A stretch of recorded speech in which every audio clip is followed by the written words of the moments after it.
Tigers baseball on Fox Sports Detroit is presented by Bell Tire.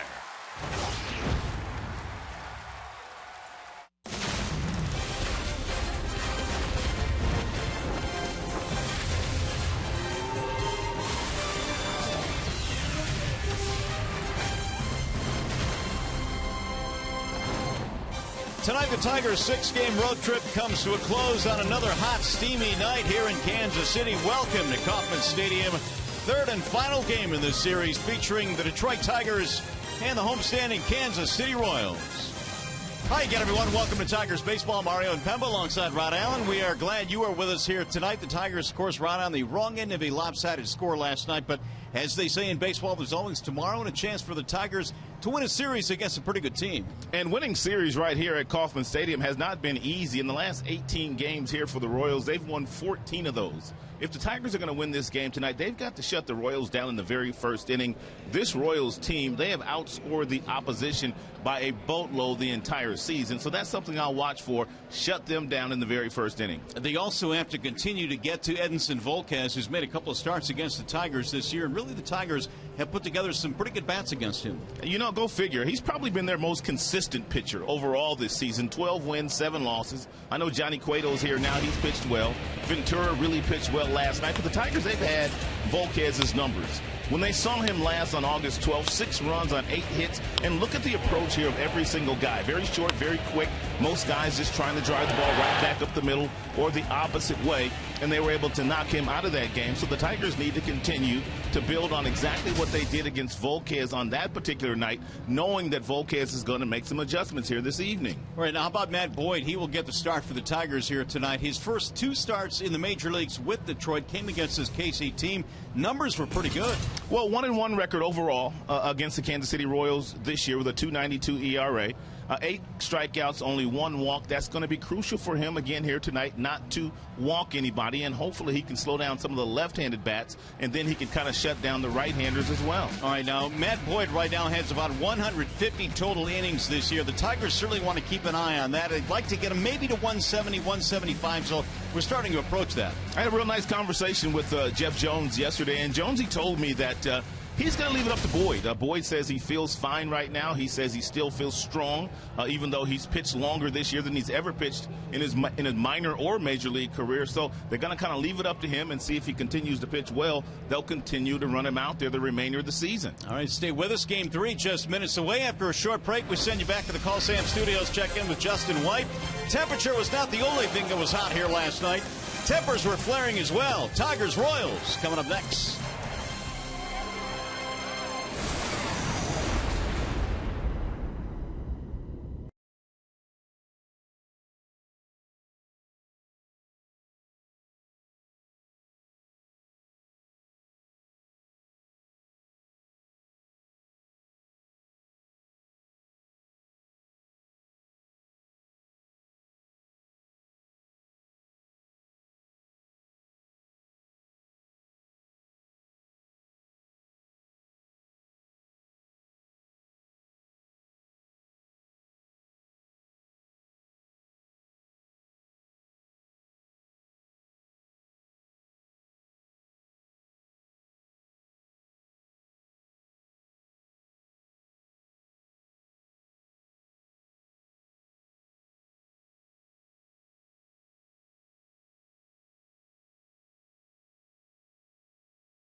Royals. The Tigers starting lineup tonight presented by the Southeast Michigan Ford dealers. At the top, Ghost, Kinsler, and Cabrera.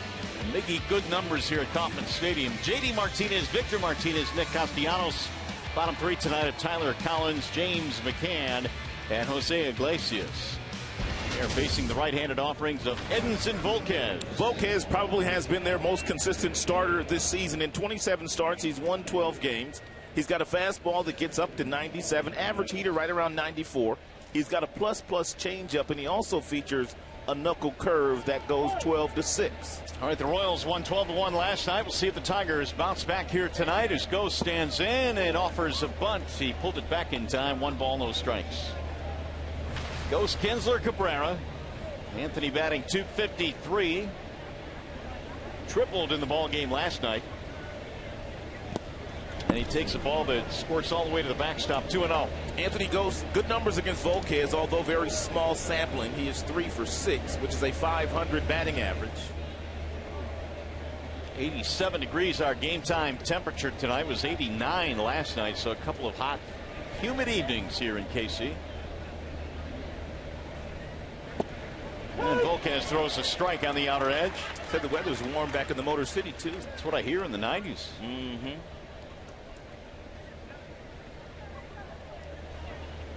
Ghosts in the series, 3 for 8.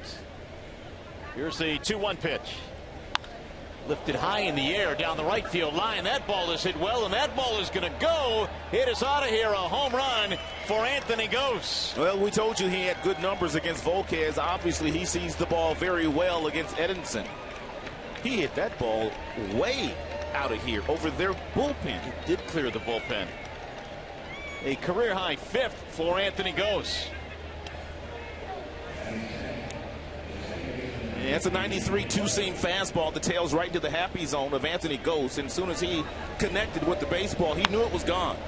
Gomes, playing right field this evening, took 2 steps toward the warning track in right and just kind of pulled up. Ghost also gets his 24th RBI of the year. The Tigers score first here tonight on the leadoff home run by Ghost. That's something that the Royals are usually doing. They're usually scoring first. Ian Kinsler looks at a strike right at the knees, and man, he didn't like that call, and he's got a look of disbelief on his face. So a little bit of that last night. It eventually turned out that Cabrera would be ejected after a strike that he didn't like. There's another strike, 0-2. The Bernstein advantage brings you the pitcher-batter matchup. Volquez against Kinsler. Ian batting .385. Here's the 0-2. Low and away, 1 ball, 2 strikes. That's a good fastball at 95. If you're going to throw a pitch 0-2, that's what you want to do. You want to miss off the plate, as he did. Salvador Perez flashing the signs. Here's the 1-2 pitch. Kinsler shoots one back up the middle into center field. Base hit. So the first 2 Tigers reach in this game. Well, if you didn't watch us last night, Miguel Cabrera was ejected for the 7th time in his major league career, and we're going to show you the pitch sequence and why he was beefing with Quinn Wolcott, the home plate umpire. Mickey did not like that pitch, and then later on he was punted out on a ball that was up in the strike zone. He stayed there and had a conversation for a while with Wolcott. He didn't throw him out, but he was thrown out by Gary Cedarstrom, the third base umpire, last night. It was a calm discussion, but that was after he was thrown out of the game. So here's Cabrera now with 1 on, nobody out, a run in. And Miggy looks at a ball low. And Tigers are picking up right where they left off the last time they saw Edinson Volquez. They scored 6 runs against him on 8 hits. .359 for Miguel, who is zeroing in on another batting title. It would be his 4th. Now Volquez with the 1-0. Bender that missed outside, 2-0. 4 batting titles, a triple crown, a couple of MVPs, Hall of Fame. That is certainly on his horizon. He's ahead here. 2 balls, no strikes.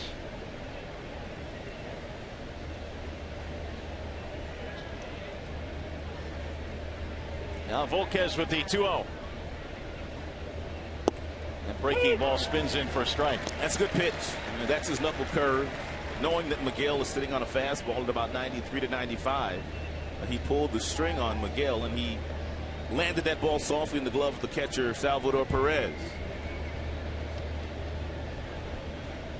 Cabrera 3 for 7 in the series. Not only leads the league in hitting but also on base percentage.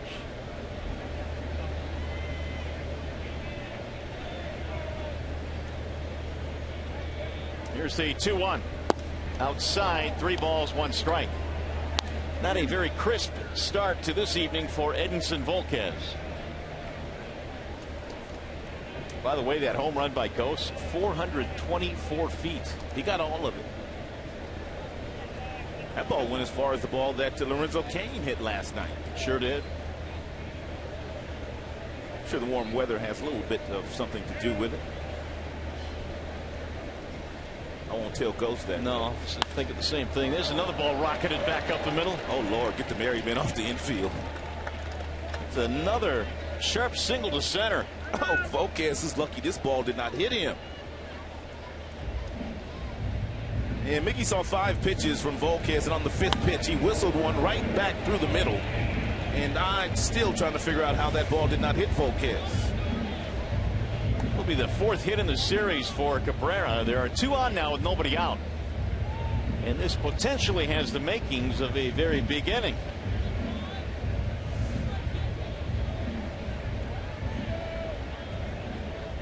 His follow through just took him right out of the path of that line drive. Good for him. Look at the hit speed off the bat of Miguel on that base hit. 106. You don't see many registered that high. Here is J.D. Martinez. Volquez has not recorded an out yet.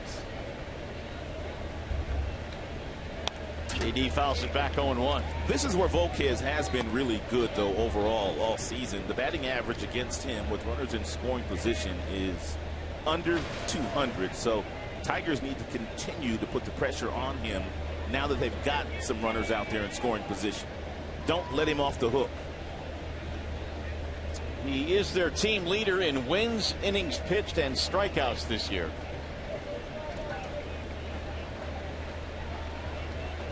The 0-1. Strike called. 0-2 on J.D. Martinez. Now here's those numbers that we were speaking of regarding Volquez. 182 is the batting average against him with runners in scoring position.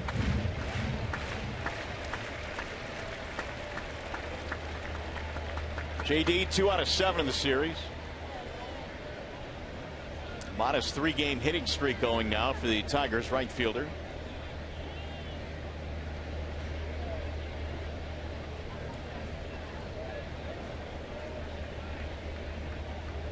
The 0-2. Just got a piece of it to stay alive. Kinsler bluffing like he wanted to run at second base, but held up. Tigers have had 3 hard hit balls off Volquez. The home run by Ghost to lead it off, and then Kinsler and Cabrera with rockets back up the middle.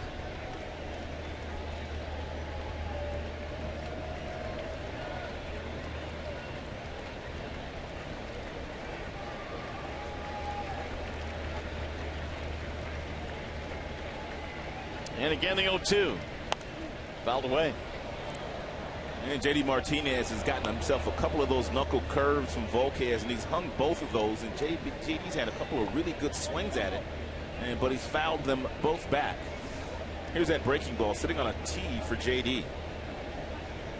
And you can tell by the expression on Martinez's face that he knew he had a really good pitch to hit there.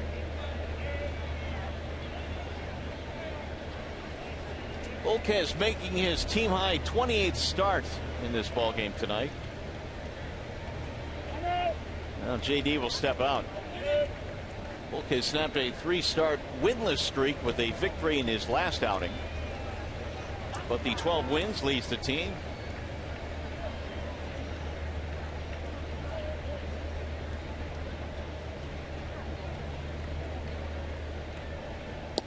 And then missed inside, 1 ball and 2 strikes. So the early pitch count here continues to elevate for Volquez, and he has not retired anybody yet.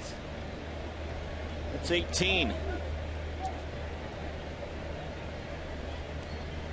And Yost can't be too excited with the way this one has started. Of course, his team rolled to a 12-1 victory last night.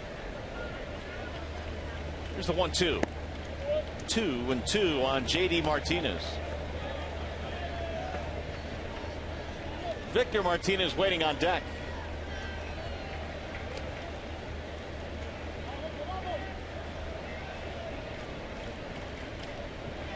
JD with 34 homers this year. He's on pace to hit 41 long balls this season.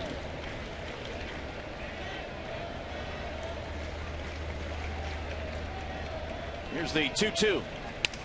Soft little looper toward the shortstop on one hop. Colon shovels it back to second. All they get is the force. And that'll leave runners at first and third with one out. Let's take a look at the Kansas City Royals starting defense, and it is brought to you by Tim Hortons behind the plate. We've well documented how good this guy is at throwing the ball. He also hits Tigers pitching very well, but when he is behind the plate, the catcher's ERA is .328. The only one that's better than him is Yadier Molina. He's pretty good. Yep.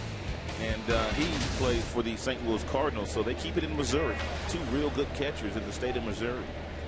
Here is Victor Martinez now with runners at first and third. We were commenting before the game, Rob, that it seems like it's been a while since Victor has come up with a big hit. Yeah, he really has not swung the bat all that effectively lately, especially from the left side, just not generating the kind of bat speed that we have become accustomed watching Victor Martinez in his few years in a Tigers uniform. Volquez wants a ground ball here to get out of the inning. And ball one missing low, 1-0. It's a nice job by Victor laying off that fastball down in the strike zone, forcing him into getting something up. Just 186 in the second half with an on-base percentage of .236. It's been a struggle for Victor in the second half.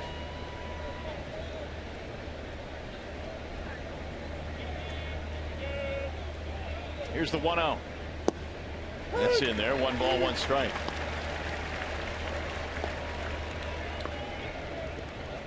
Martinez on the road trip is 2 for 18. Both of those hits came in the Toronto series. Really hadn't had a whole lot of success against Volquez in his career, just 1 for 12.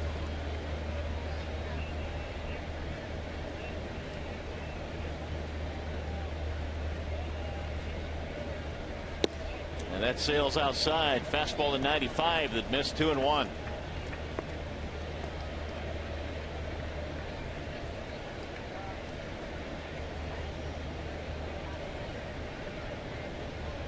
Leadoff home run by Ghost that traveled over the bullpen for the Tigers in right field.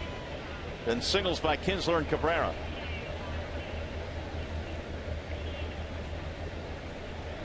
The 2-1.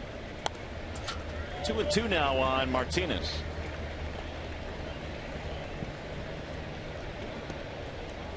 Tigers have given up a boatload of runs on this road trip. A lot of them in Toronto. Of course, the 12 runs they gave up last night. And opponents on this road trip are batting .350 against Tigers pitching. Yeah, Tigers have given up on average about 8 or 9 runs a game on the previous 5 games on this current road trip. It's tough to win when you're giving up that many crooked numbers.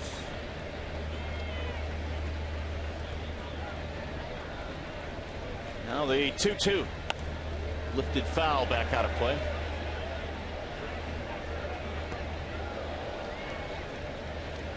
Boy, has Volquez just brought this start to a screeching halt. That was his 25th pitch.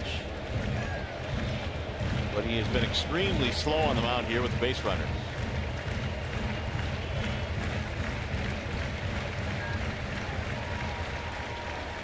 Kinsler and Martinez, the base runners.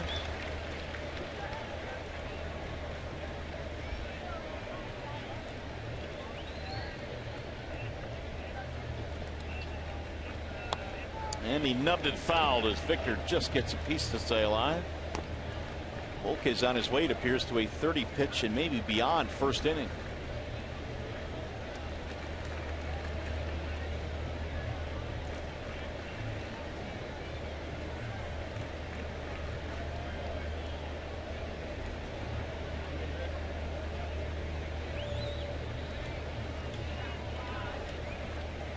2-2 on Victor Martinez.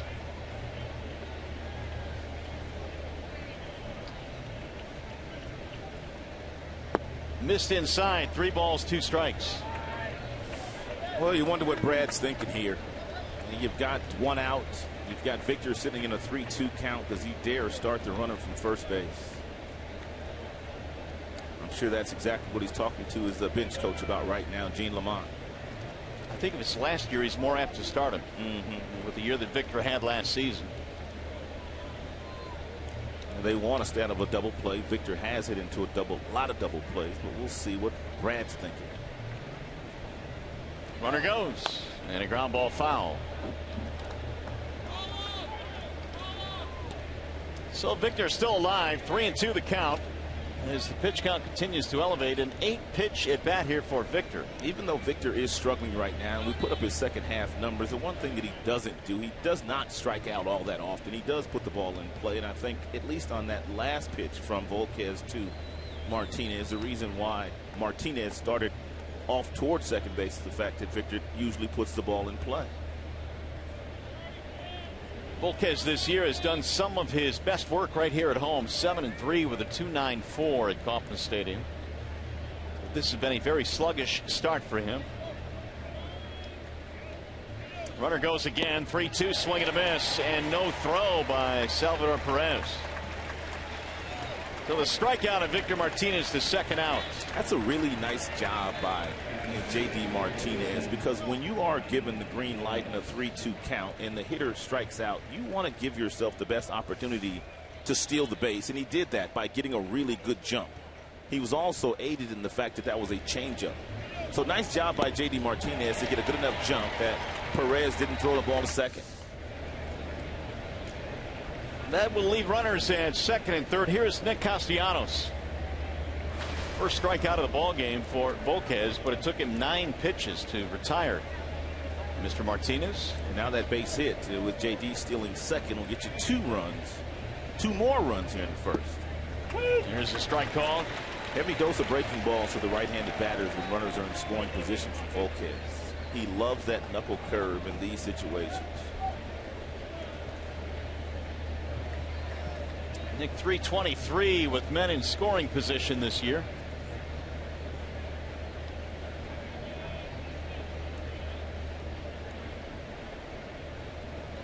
Here's the 0-1. Up and in. 1 ball, 1 strike. Volquez, for as much as he has struggled here in the first inning, has an opportunity to get out of it now with just 1 run scoring. And also for a guy that has a 97-mile-per-hour fastball, he's not using it very much. A lot of off-speed pitches thrown by Volquez here in the first inning.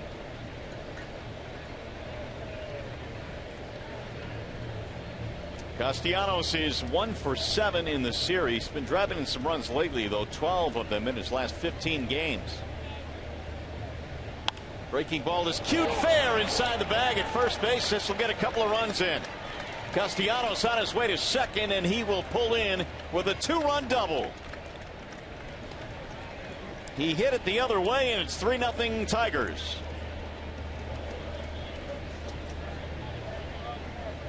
Looked like a little bit of an excuse me swing by Nick Castellanos on a breaking ball, but he does stay back well on it once he gets that front foot down. He just kind of keeps the head down and he just kind of slices that ball down past the first baseman, Eric Hosmer, who was playing well off that bag down at first, and there was no play for him.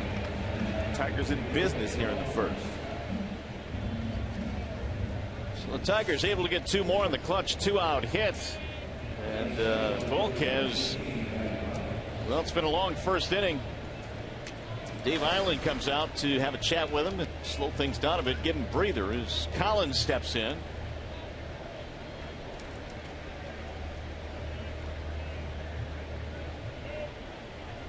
Tyler takes ball 1 outside.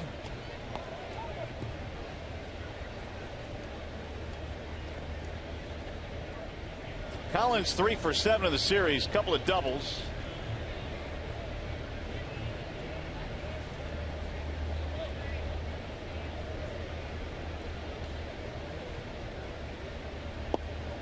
That floats in there for a strike. Off speed, Collins took it. 1 ball and 1 strike to count. 3 runs on 4 Tigers hits in this inning.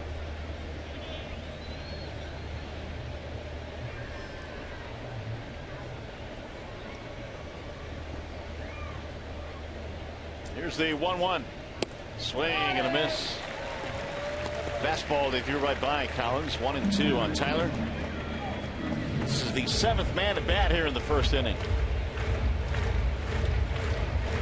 Crowd just getting settled in. All of a sudden, Tigers put up a 3-spot on him. There's McCann waiting on deck.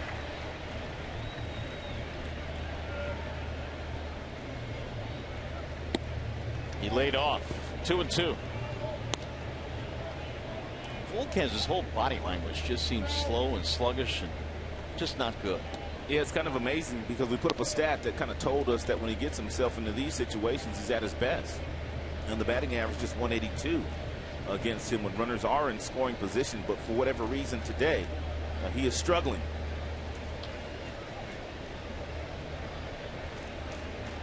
Two balls, 2 strikes on Tyler Collins. Here's the 37th pitch of this inning. And he chopped it foul, just getting a piece of it.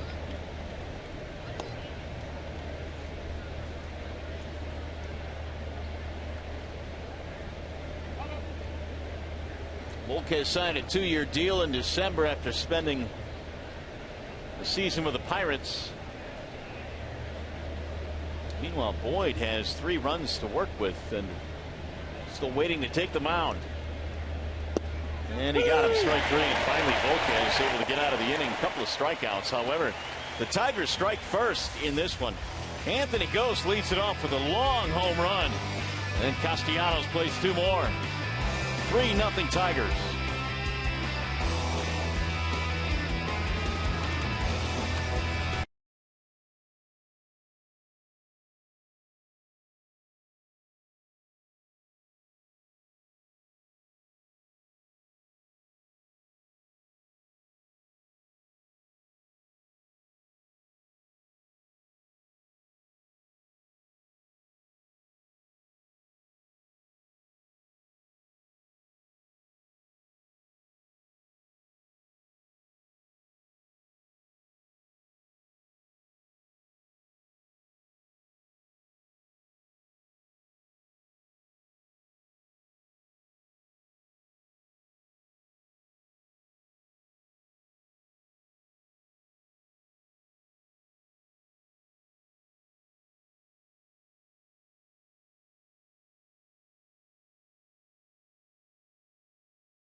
Zobrist will be getting things started for the Royals here tonight. Their starting lineup presented by the Metro Detroit Chevy dealers. It'll be Zobrist, then Kane, who currently is on a 10-game hitting streak. Hosmer at first.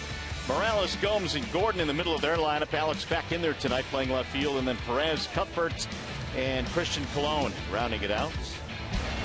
They are facing Matt Boyd tonight, who's presented by Family Heating, Cooling, and Electrical. And Boyd making his 6th start overall this season. 1-3 record with a 540 earned run average. He has had some success against the Kansas City Royals. 1-1 with a 2.92 ERA. Fastball gets up to 94. Got a real nice changeup and a breaking ball that continues to get better. His job is to slow down the Royals, who put up 12 runs in last night's ball game. The first one is Zobrist, is in for a strike, 0-1. Royals hit 4 home runs last night for the first time since 2013.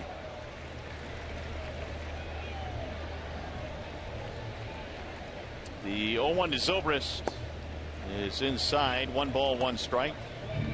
In fact, Zobrist got them off and running with a homer in the first inning off Randy Wolf last night. Tigers apparently put that game behind them. Showing bunt, he pops it up foul. This is what a guy like Zobrist gives you, Rod. You get a chance now to rest Alcides Escobar, who really, I think, needed a day off. He's been struggling. He can play for the third baseman in Moustakas. He can play for the second baseman in Fonte.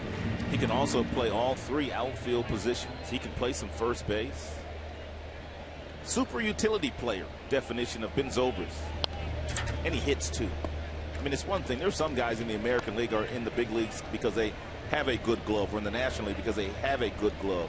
Not so much a good bat, but he does them both. Good fielder, good hitter. Not many utility guys that will hit you double-digit homers. Here's the 1-2 from Boyd. And it's low. 2 balls, 2 strikes on Zobrist. That's a good firm fastball thrown there by Boyd at 93. He will get up to about 95. He doesn't live at that velocity, but he can touch it every now and then. Here comes that change piece. And he was out in front of it and rolls it foul to third base. So Boyd's first 2 starts came against these Royals. He has seen them quite a bit, and they have seen him quite a bit. Really good numbers in his first start. Gave up 3 early runs in his second start, but really settled in. Pulled foul again. The one thing Brad seems to say always about Boyd is that when he does have an inning in which he gives up multiple runs, it never really seems to affect him. He did the same in Toronto in his last start on this road trip, but he just continued to battle. Pretty good quality for a young guy to have. Zobrist shoots one toward left field out of the reach of a diving Castellanos. Leadoff man on for the Royals. Kind of wondering whether Lorenzo Cain would play here today, but with the left-hander Boyd in the starter for the Tigers, you knew he would not sit down. He had a real nice night last night. He homered. Then one at-bat, he hit a ball off his foot. Took him 2 minutes to get back in the batter's box. And then he laced a double the other way. He has had a really good year. Their all-star center fielder, Lorenzo Cain. Well, once the game got out of hand last night, they took him out for the second part of that game. And I'm with you. I thought for sure he might have a chance to sit tonight, but he's back out there. Sore leg and all. Batting .313. Ball high. Batting .357 as we enter play tonight is Lorenzo Cain against left-handers. Not too shabby against right-handers either, nearly .300. 10-game hitting streak for Cain. Way inside. 2 balls and no strikes.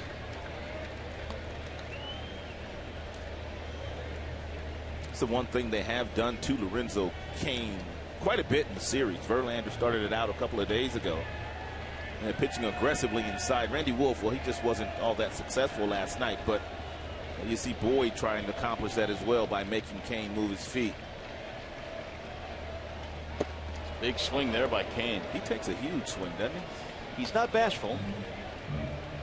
That last one almost landed him on the seat of his pants. Usually when you take huge swings like Cain just took, you don't make contact.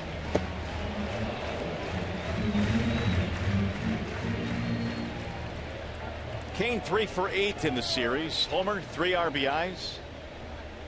26 stolen bases as well this year.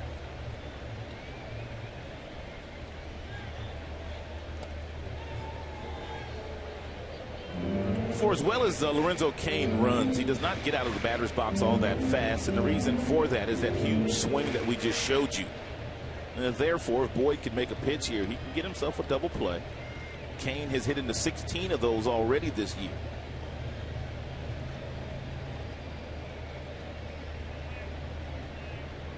Here's the 2-1. Inside. 3-1. Ooh. Was it close? It had to be. Hit the glove. A touch off the plate, according to Ryan Blackney, who is the home plate umpire tonight. So it's 3-1 now as Cain goes up in the count.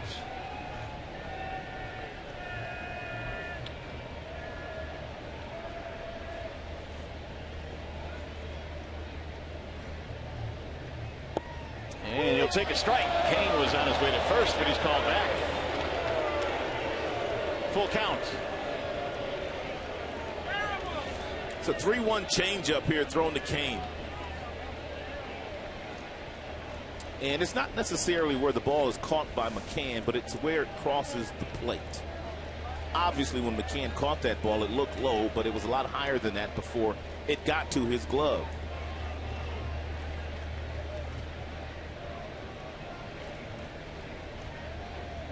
And a toss back to first, sending Zobrist back. And not sure or not whether Ned Yost will start Zobrist here in the 3-2 count with nobody out, already trailing by 3 runs in the first. But if Zobrist is on the move, the one thing that you have to do in this situation as a base runner, you can't take off prematurely. You have to wait until the pitcher simply delivers the ball home, and then you take off. Runner holds, and a ground ball. Diving stop at third. Castellanos can't come up with it, though, and everybody is safe. Could not transfer the ball from the glove to the bare hand. It'll be a base hit for Lorenzo Cain.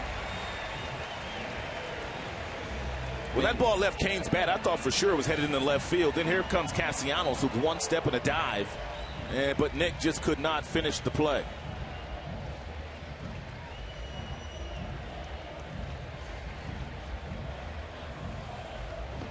Ball was hit so sharply. A reaction play by Castellanos and an infield hit. Makes it an 11-game hitting streak now for Cain.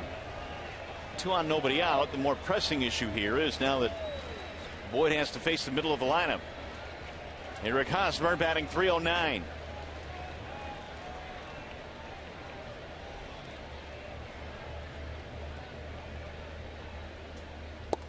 And that darts in for a strike. 0-1. And one of the things that we touched on at the top of the show when we were discussing Matt Boyd was the fact that somehow, some way, he had to limit the damage against him in the very first inning by these Kansas City Royals. So far, he has not been able to do that, nor has many teams this year. Royals came in a +45 in the first inning. Check swing, strike called. 0-2 on Hosmer. First pitch breaking ball, then a real good fastball at 91 on the inside black. It's the last thing Eric Hosmer was looking for.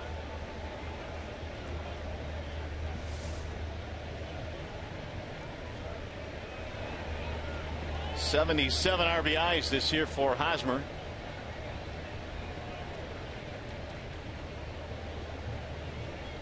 And the 0-2. Way outside. 1 ball, 2 strikes. Boy, did he miss poorly with his location there. McCann wanted that ball up and in, and he missed up and away against the left-hander. Leadoff hits by Zobrist and Cain after the Tigers scored 3 in the top of the first.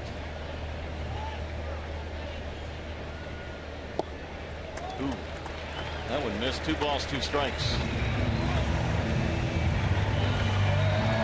Boyd is 24 years old, born in Seattle, Washington. One of the big pieces the Tigers returned, or got in return, at the trading deadline.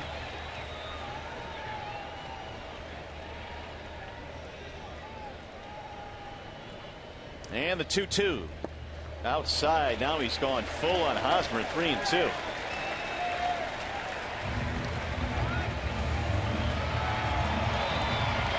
So Boyd now is about to throw his 20th pitch, and it's not going to get much easier with Henry's Morales on deck.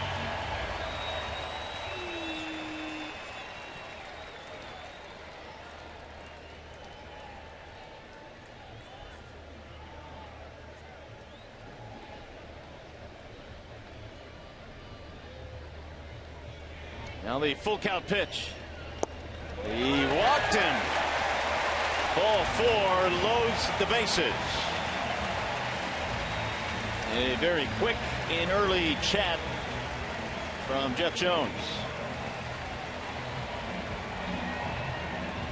Loaded up with nobody out.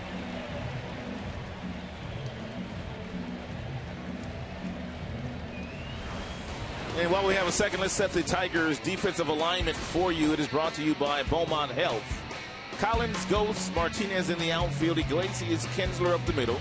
Castellanos and Miggy on the corners, and James McCann is the catcher. Tigers have turned 7 double plays on this current 5-game road trip.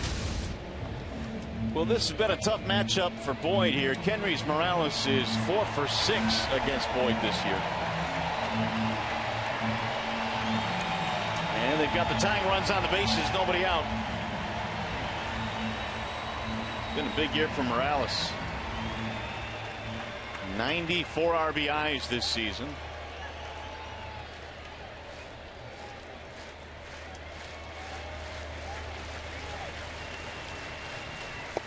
And he looks at ball 1.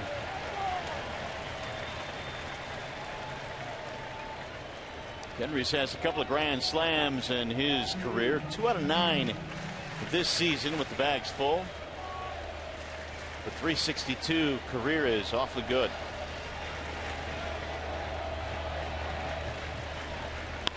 Drill down the left field line. That's going to get down, base hit. 1 run scores. Kane coming to third. They're going to send him home, and he will score. And Kenrys Morales has made it a 3-2 game.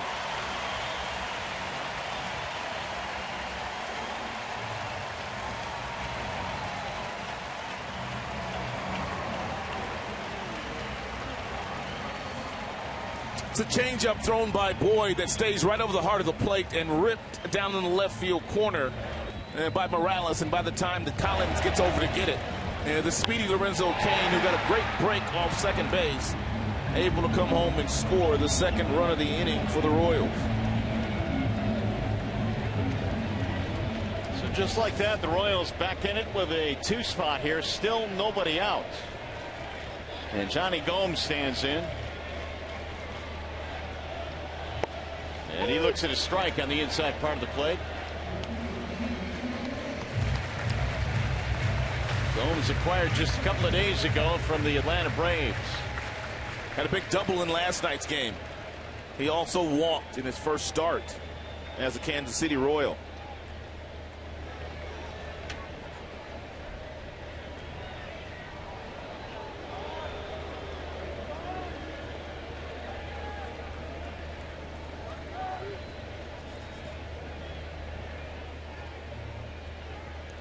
Gomes in his career is at .275 versus left-handed pitching.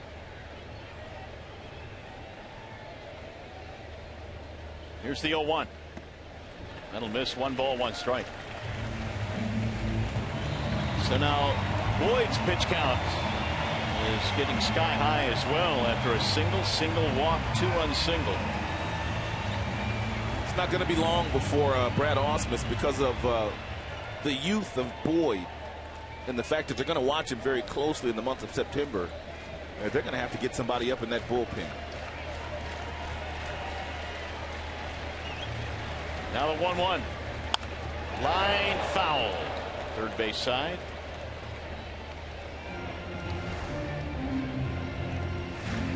Of course, Boyd right now is at about 150 for the season when you combine his numbers in the big leagues and the minor leagues. And the Tigers, I guess a rough estimate would be around 170 or so. Yeah, which is approximately 4 or 5 more starts. It remains to be seen whether he'll make all those starts or not.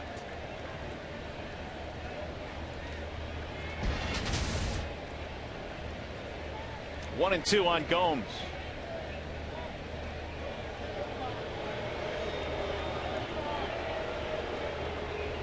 Already had 5 runs on 7 hits in this game. We're not even through the first inning. Edinson Volquez threw 38 pitches, and Boyd now is at 25. Bouncing ball slowly toward third, gobbled up there by Castellanos to second, 1 and a double play. That'll come in big time handy there. 2 gone. Yeah, make that 8 double plays now the Tigers have turned on this road trip.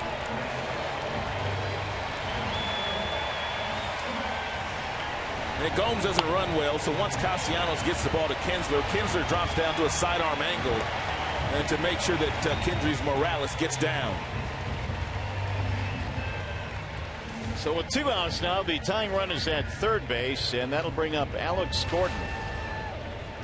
Played in game 1 of the series. Did not play last night. He's back in there tonight. And Ned Yost said he's going to ease his all-star left fielder back into action. Here's a strike on the outer edge. Ned Yost said at some point in time he'll start playing back-to-back games during the month of September. It's going to be a while before he says he plays in 3 games in a row, coming off of that groin injury that landed him on the DL for 48 games. The other thing is that eventually he may land in the leadoff spot in this Royals lineup. That's up and in. 1 ball, 1 strike.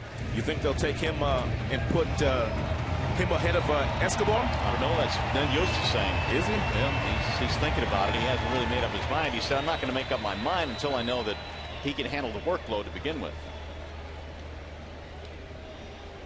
Here's the 1-1. Inside, 2 balls and 1 strike.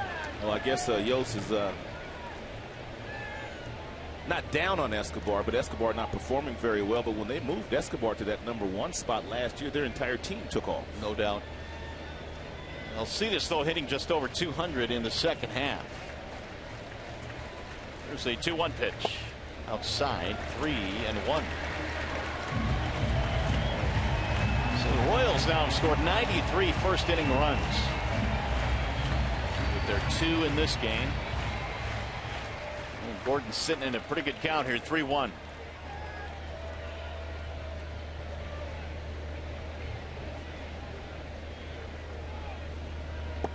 And he walked in ball 4. So after the double play comes the second walk of the inning. Now you got to deal with Salvador Perez. And there's, as you predicted, Rod, Brad getting on the telephone. Yeah, you just can't wait too long with Boyd. If it's a veteran pitcher, and like Volquez, there was no issue with Volquez. Ned Yost continued to work out his issues. But with Boyd, you have to protect yourself. You have to get somebody else and get them ready, just in case he cannot get out of this. So Perez batting .256, strolls in 3 for 6 in the series.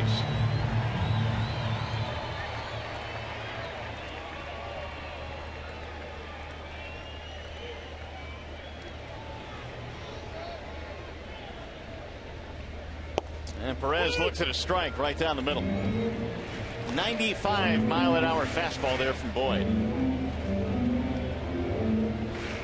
Perez 111 hits this year, more than any other American League catcher. As newly called up Kyle Ryan begins to heat up. Luke Fowl back out of play, 0-2.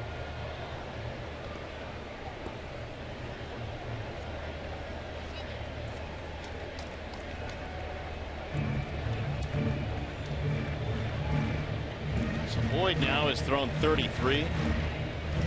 1 strike away from shutting down this inning.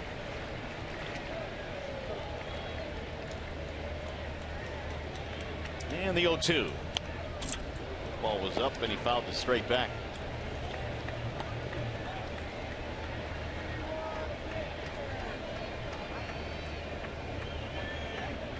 Boyd facing the Royals for the 3rd time in really less than a calendar month.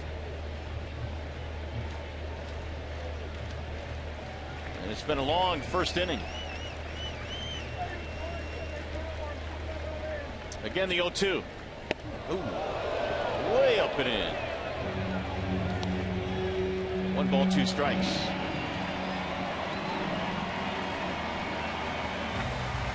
Hosmer and Castellanos having a nice conversation down there. I don't know if many of you know this, but when Nick was a sophomore in high school, Hosmer was a senior in high school, and they played at the same high school. And Nick went on to transfer to another school and played his junior and senior year in a different school in Florida.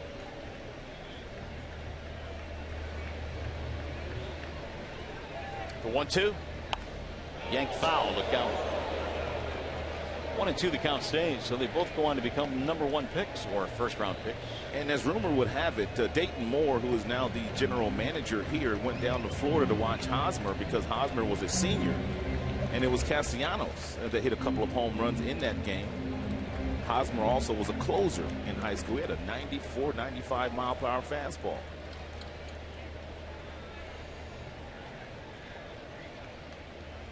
He's just not fooling anybody today. No. And he missed way wide again. 2 balls, 2 strikes. Another 3-ball count.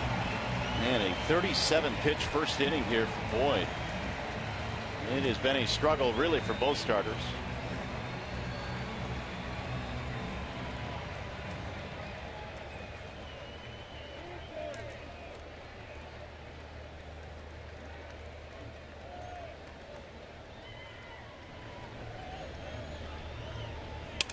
Broken bat, roller toward third base, charging Castellanos, barehanded play, got him at first base. What a play by Nick. And that'll end the inning. So the Royals will settle for a couple of runs and leave two. Castellanos picking, throwing, and they got him by half a step.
Expectations of what a bank can be when it's time come to Comerica. The all-new Chrysler 200, America's imports, and by Hot Pockets, irresistibly hot.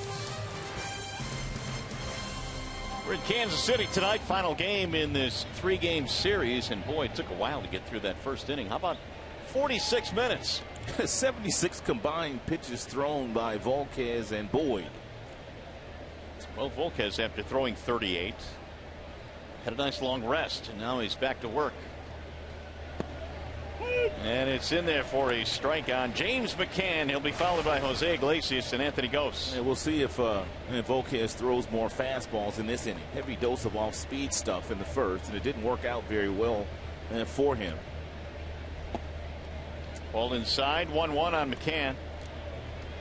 Night off last night. Avila got the start behind the dish, and now James back in there tonight.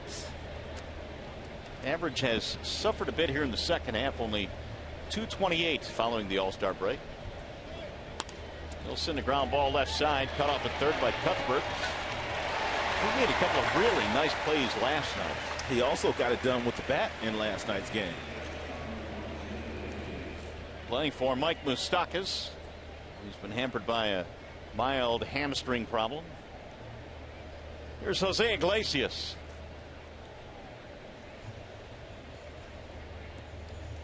Four-game hitting streak for Iglesias. He's 2 for 7 in this series.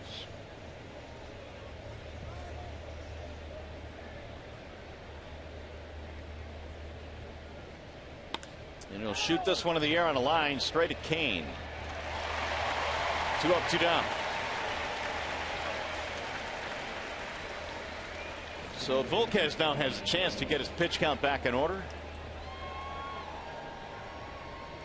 A couple of quick outs that'll bring up Anthony Gose.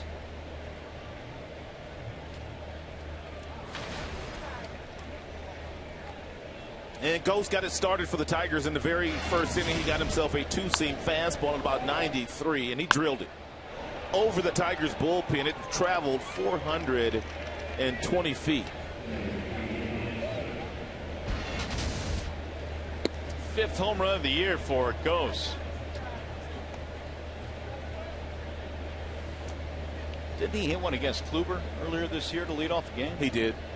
So that's 2 to lead off a ball game for Ghost this year. There's a bunt, first base side. It'll roll foul. Anthony had to be careful there. He almost made contact with that ball in fair territory. 1 ball, 1 strike on Ghost.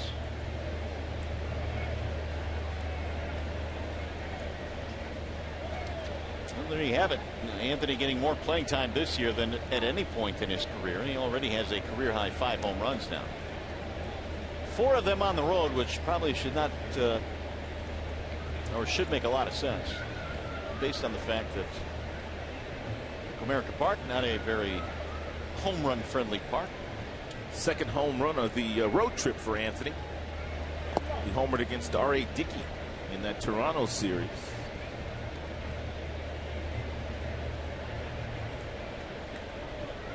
I said I wasn't going to mention that Toronto series last weekend. There you go. And I did it again. You didn't put it to bed.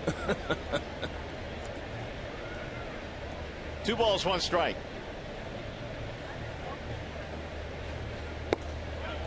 A little bit outside. 3-1 on Ghost.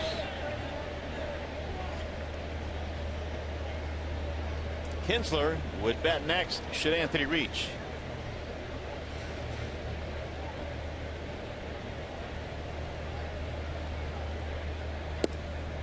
And Anthony will reach. It's ball 4. 2 out walk.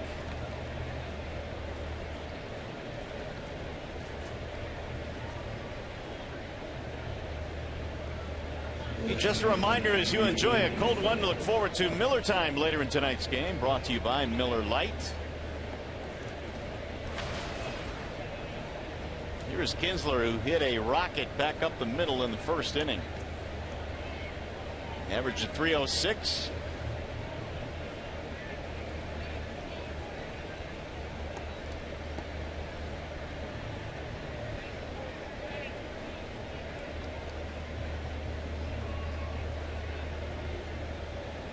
He had now 3 hits in this series. He's got 160 hits this year, and only Jose Altuve of the Houston Astros has more.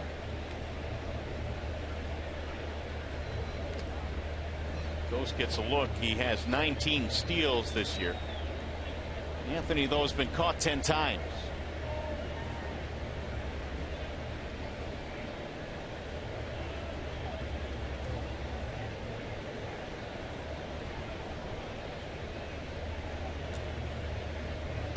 Kinsler looks at a ball outside. 1-0.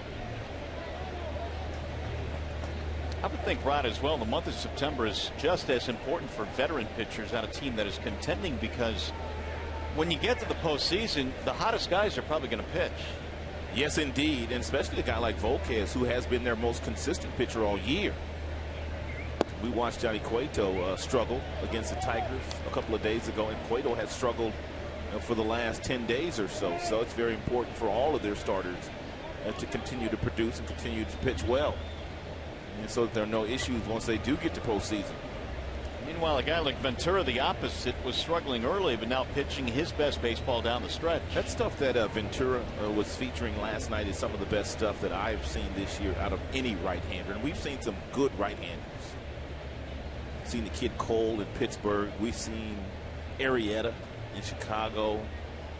We've seen some really good right-handers. Those are just a handful of those guys, but that stuff last night this young man was featuring. 100-mile-per-hour fastball with that breaking ball and a plus changeup and a lot of intestinal fortitude to go with it. He was impressive.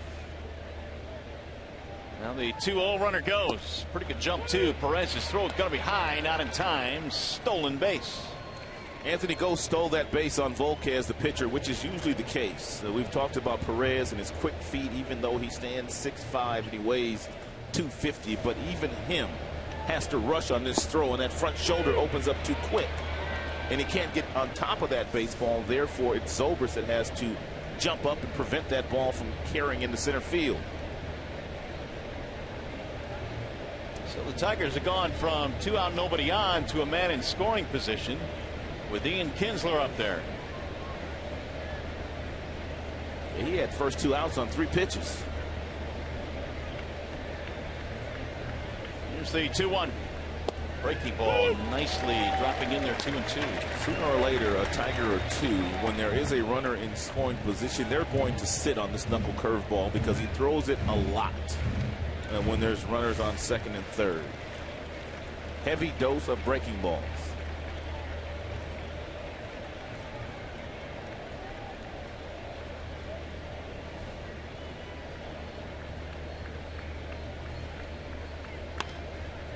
Got him lunching, and he loops one in the air to center field for Lorenzo Cain. That'll end the threat. No runs, a walk. Tigers leave a man. We go to the bottom of the second.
Now with John Keating. Mario, we walked into the Tigers clubhouse this afternoon and something was very, very odd.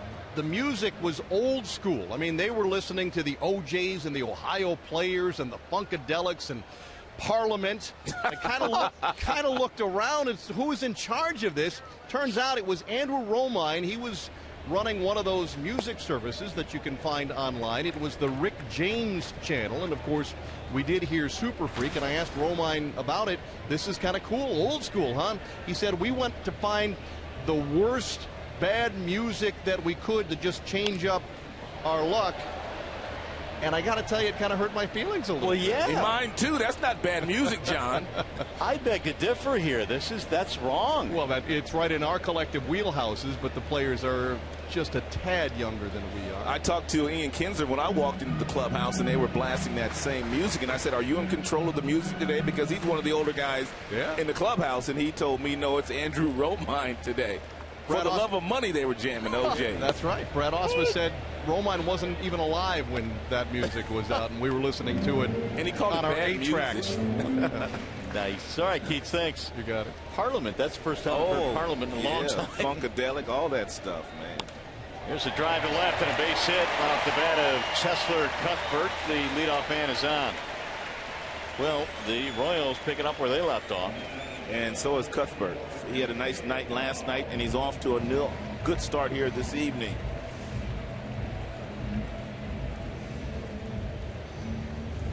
Look, a cutter. It had some nice action on it. Cuthbert's third hit in the last 2 games, also homer in the ball game last night, his first career home run. Moustakas, their everyday third baseman, he tried to lobby to get into the lineup last night. Ned Yost didn't play him last night, and Ned Yost indicated after the game that he might not play him today, and he's not playing Moustakas. Colon, the shortstop, stands in. Moustakas battling a little bit of a sore hamstring that's hampered him for quite a while. Colon at 241. Was hitting 281 at AAA before the call-up. Strike call now 0-2. Alcides Escobar gets the day off with Colon getting the start. Escobar, a couple of hits in the first 2 games of the series.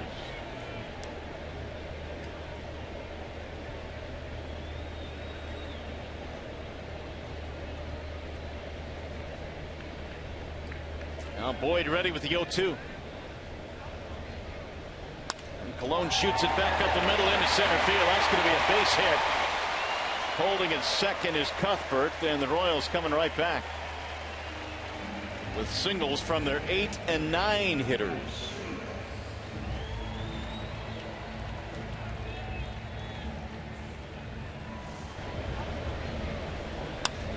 That ball right off the glove of Boyd, and he slipped as he went for it.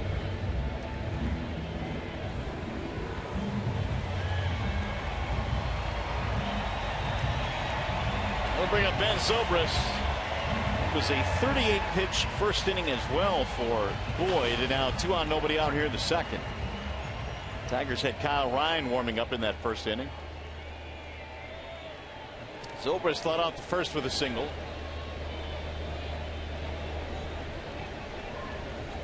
And he looks at a strike, 0-1. Looks like what Ned Yost has done with his lineup here tonight is simply taking Escobar out of the lineup and then basically bumping everybody up one spot.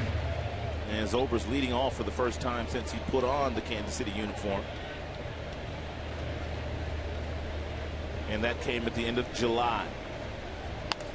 Line drive, base hit, right center field. Martinez over there to backhand it. They're going to try and score the run. Throw will come into the cutoff man. And 3 straight singles. Zobrist ties the game at 3. These Kansas City Royals are absolutely relentless. And we told you in their last 18 games in this ballpark, they've won 14 and only lost 4. And it's another changeup thrown by Boyd that stays up in the strike zone that's laced right over the head of Ian Kinsler.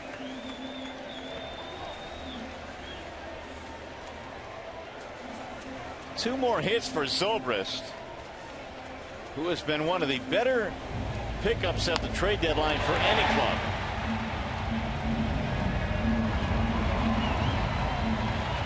Here comes Jeff Jones again. And there goes the Tigers bullpen again as well. Get some action down there. 3-3 game now here in the second. So Kyle Ryan is once again warming in the Detroit bullpen.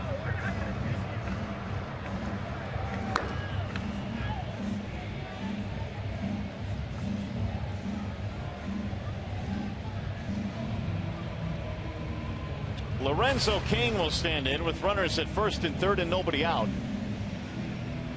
The Royals now put up 6 hits on the board as Matt Boyd was unable to hold on to a early 3-0 lead.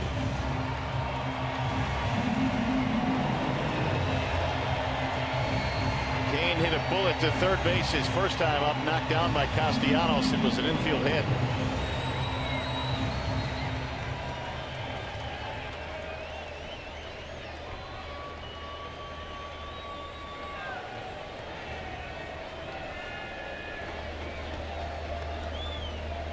And he looks at ball 1 inside. Cain now has 4 hits in the series, 4 for 9. He's extended his hitting streak to 11 consecutive games.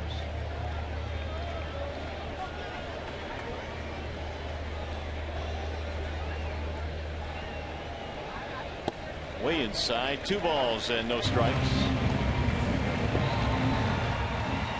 And Boyd now operating against the beefy part of the KC lineup. Hosmer next, and then Morales. It's a dangerous count here against Lorenzo Cain, who came into the contest hitting .357 against left-handers. If he's going to try to throw this fastball by Lorenzo, towering fly ball to left field. Collins going back to the track in front of the wall. He can't get it. That ball is out of here. It's a home run for Lorenzo Cain. He hit it a mile high and it crawled over the wall.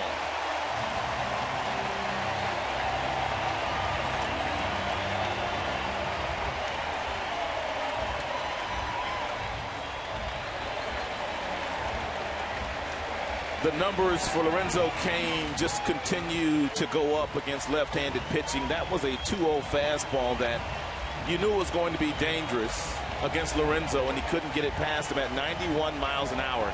And really, Lorenzo didn't even hit this ball as hard as he can hit it. How did this thing carry out, man? It just kept going and going and going. I thought it was a warning track ball, which would have driven in a run with a sac fly. I don't think Cain even thought he got it. He almost overran Zobrist right here.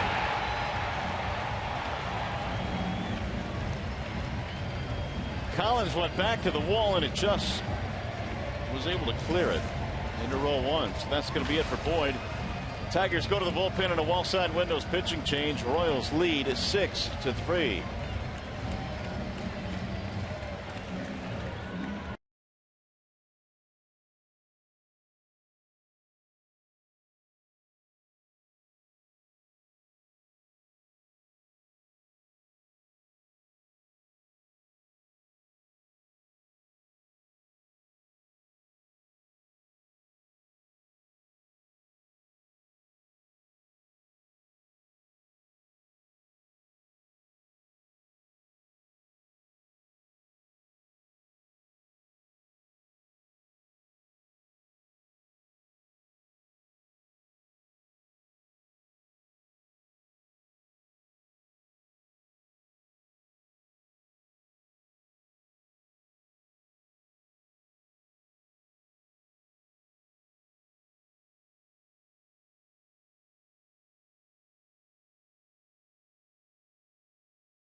Certainly are going to be in the MVP race, and Lorenzo Cain is, well, he's making his case in this series as Kyle Ryan comes on a pitch now, and he will face Eric Hosmer, who looks at a strike 0-1. The numbers on Kyle Ryan. 10 games this season at this level for Ryan. 5 of those starts, 33 innings, 20 strikeouts in those 33 innings so far. There's still nobody out in this inning. 3 singles and a 3-run homer. Royals have erased a 3-0 deficit. That'll miss low. 2 balls, 1 strike on Hosmer.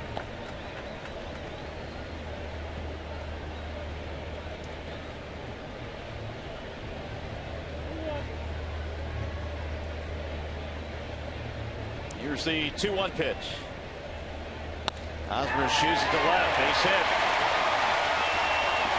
Collins cuts it off. He'll hold him to a single.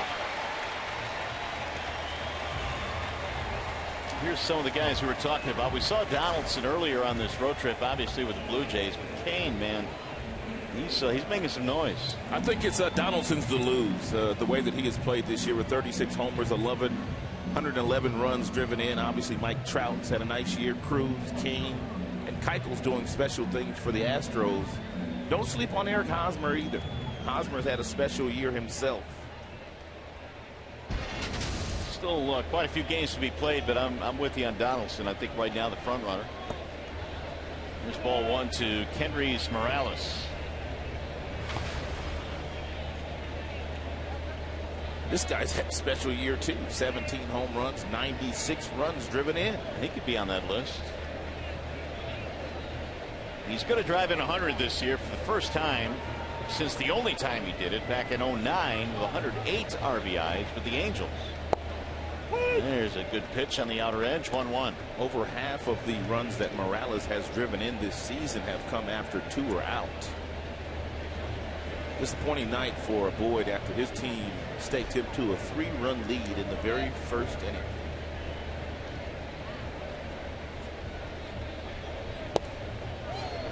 One and two on Morales. Tigers bullpen in the last 10-12 days has really been beat up. I mean, really the only starter that's gone deep in games has been Justin Verlander.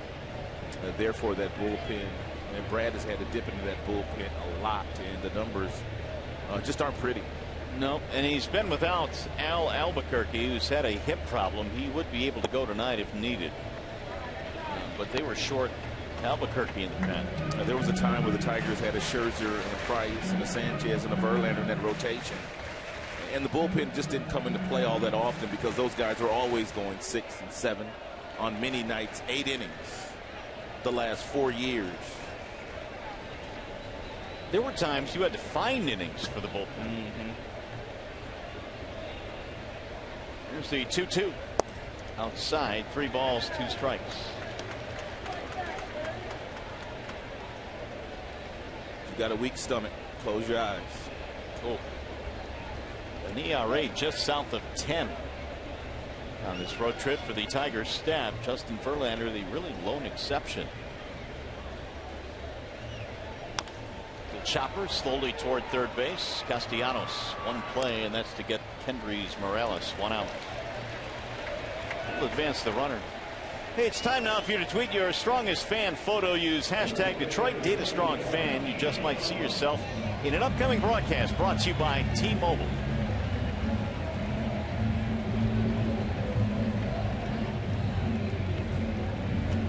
Ryan will face Johnny Gomes. Kyle is in his 4th stint with the Tigers this year. His option back down a couple of weeks ago, mid-August. Now he's back up with the club. Gomes hit into a double play his first time.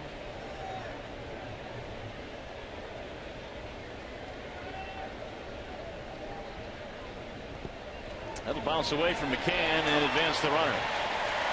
Where now Gomes can score him with a deep enough fly ball.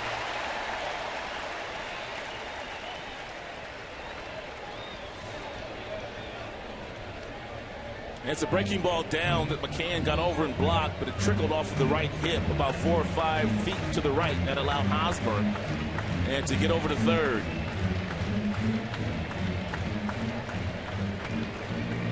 Infield coming in for the Tigers now, with the runner advancing to third base. Ball low to Gomes, 2-0.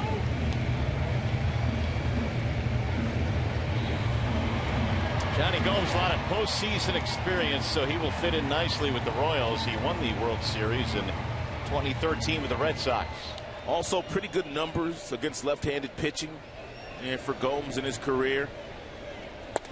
Also provides some pop off the bat should they need a big hit late in the game.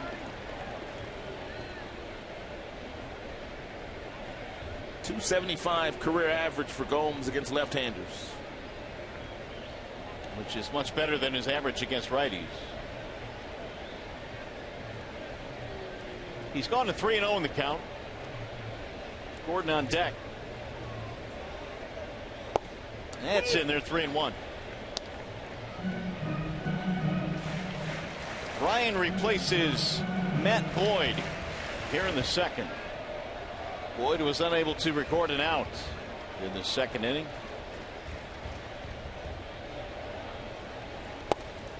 Strike called. Gomes thought he had a walk. Not so. 3-2.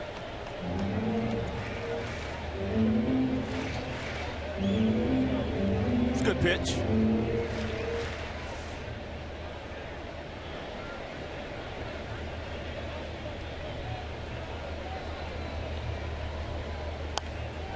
Foul back out of play. Of course, the Kansas City Royals were able to get Johnny Gomes from the Atlanta Braves. We've well documented the fact that Dayton Moore, the current general manager here in Kansas City, got his start as a young executive in Atlanta. And he says that John Sherholtz, who is still running that organization, is his mentor. And they've dealt a lot with the Atlanta Braves over the years since Dayton Moore has been here. 3-2. Swing and a miss. Try to hold up, couldn't do it. Gomes is out of there, so he's unable to drive in the run. It's a good pitch. He fell behind Gomes, 3 balls and no strikes, and he came back with 2 good fastballs. And then he's finally able to finish him off with that back foot slider.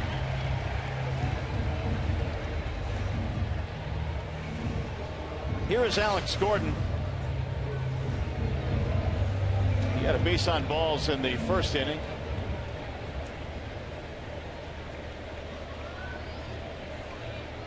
Infield back now with 2 outs.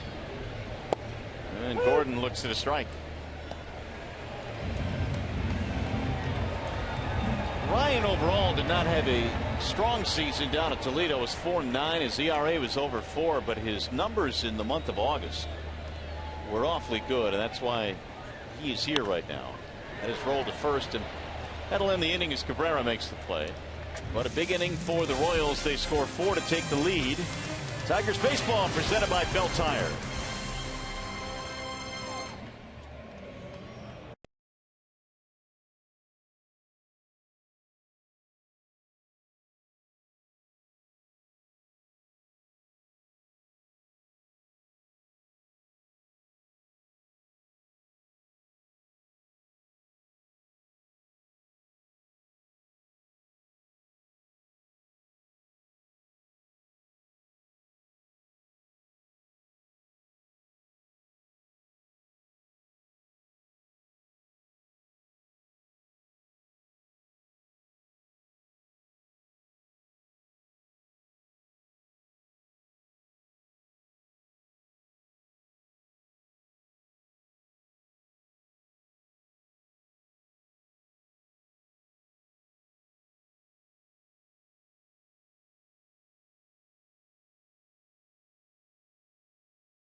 Going to be the MVP in the American League. He was able to tag up on a ball to the second baseman last night, Kipnis. And look at this slide away from Yan Gomes, their catcher. I mean, that ball was in shallow right field, and he challenged the arm of Kipnis and was able to make it safely with a tremendous slide. Blue Jays are doing a lot of things right these days. And they are headed to the postseason, it appears. They are playing some outstanding baseball. Miguel Cabrera leads it off. The Tigers now find themselves down for the first time tonight, 6-3. It'll be Cabrera, Martinez facing Edinson Volquez, who hadn't been necessarily sharp either. Here's the 0-1 pitch. That's down the right field line. Going to slice in there and go to the corner. Cabrera going to take the turn, and he is headed to second with a 2-base hit. Leadoff double, 2 for 2 for Miggy. That swing almost looked like the identical swing that Castellanos had back in the first inning, fighting off a breaking ball and slicing the ball down in the right field corner, for a double.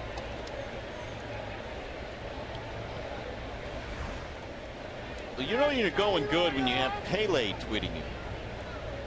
greatest soccer player ever, perhaps, Pele. Good luck tonight to my brother and Miguel Cabrera in your pursuit for the batting crown. And Miggy replying to that tweet. That's pretty cool. You ever had Pele tweet you? Never. Nor I. Strike one on Martinez. And Miguel said, "Thank you, hermano." That means thank you, brother. JD reaching on a fielder's choice, stealing a base, scoring a run. And Volquez missing low, 1 ball and 1 strike. It's like we're headed to one of those nights where the bullpens will be used quite a bit, because Volquez just does not look sharp tonight. He's had 56 pitches right now. He's given up 3 runs on 5 hits. And their bullpen a little short. No Madsen, no Herrera. Missed again. Kelvin Herrera with a bout of the chicken pox along with Alex Rios. So those two have been out, although they say that both of them will be at the ballpark tomorrow and work out to see if they're feeling any better. I thought they locked him out. I would think they would. Don't need that spreading.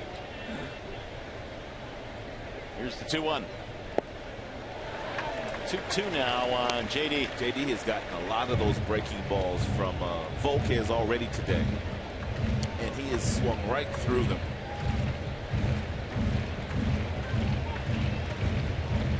And JD already with 34 home runs. If Volquez hangs one of those, JD will hit number 35, especially the way the ball is flying out of here tonight. It sure is. The 2-2.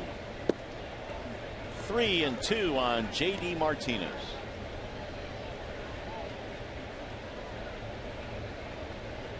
Only Nelson Cruz has hit more home runs than JD Martinez the last calendar year. That was impressive. Here's the 3-2. In on his hands that time, popped it up. And Colon makes the play. 1 out. We'll bring in Victor Martinez.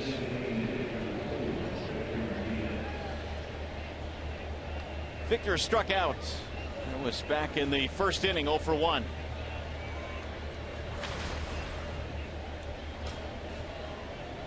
Batting average now at .234 for Martinez.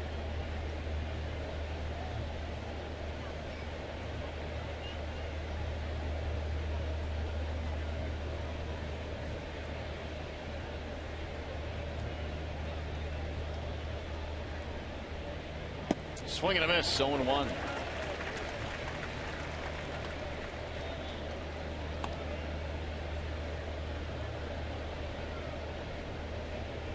Victor came in just 186 overall in the second half.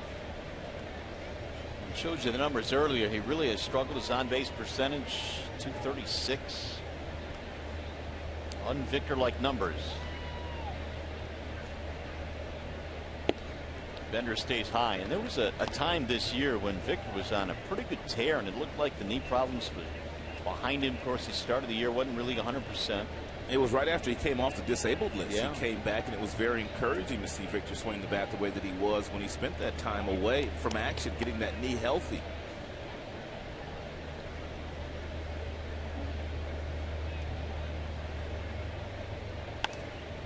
Fouled back out of play.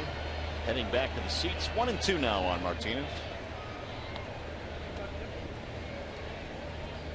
But the one thing about Victor, every day, still got a smile on his face. He is still willing to talk. He has been there at his locker every single night when our guys go into the clubhouse and they want to talk about what has happened the night before or even in that particular game. He is a true professional in every sense of the word.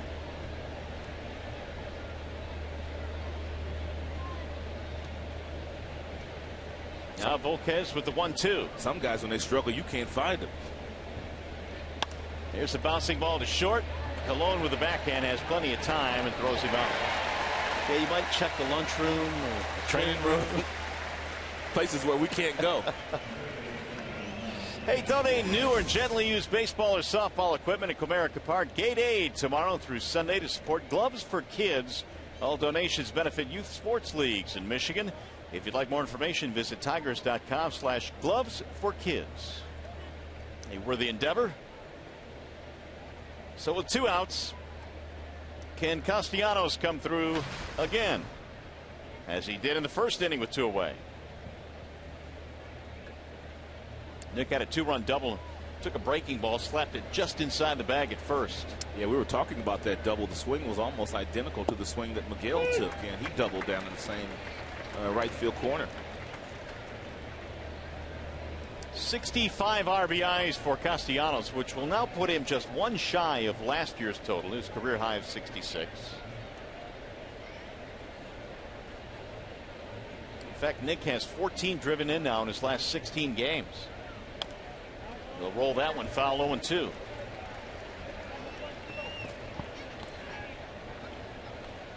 Cabrera letting us off with a double. He is still standing at second with 2 outs. Salvador Perez made a ton of visits out to the mound already tonight. He's got nice leadership skills. That's one of the things that Ned Yost was talking about even before Perez came to the big leagues for good. Ned Yost was talking about he was one of the best looking young catchers he'd ever seen.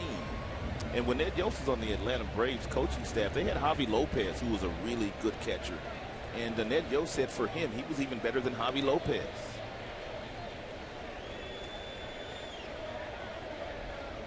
Here's the 0-2. Right through the wickets. Cabrera not going to move up, though.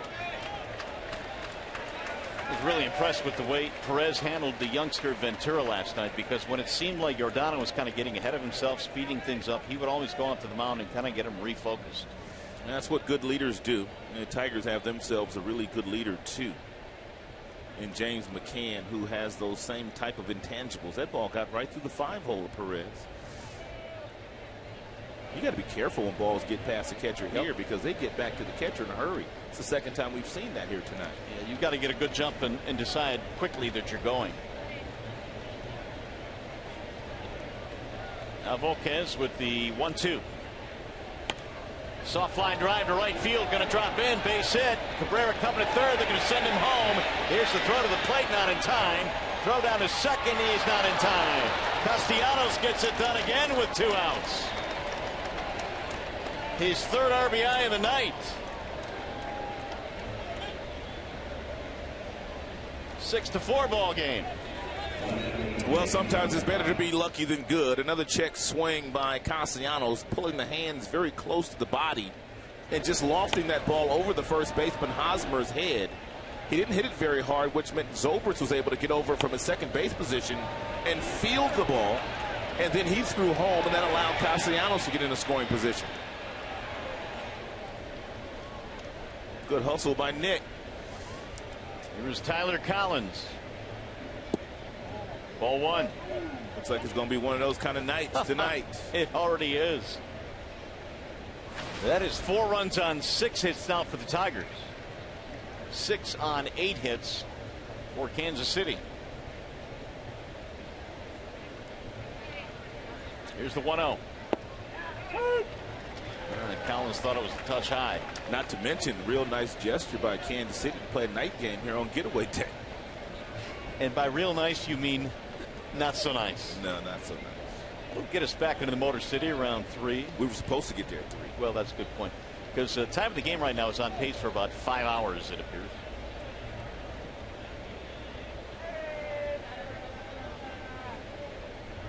Here's the 1-1. Oh, look out, he hit Dave Clark. Hit Dave Clark on his birthday. That's not right. That is not right at all. It's his birthday, Mario. Well, Clarkie is way out of the coaching box. Yeah, good. Is that all you got?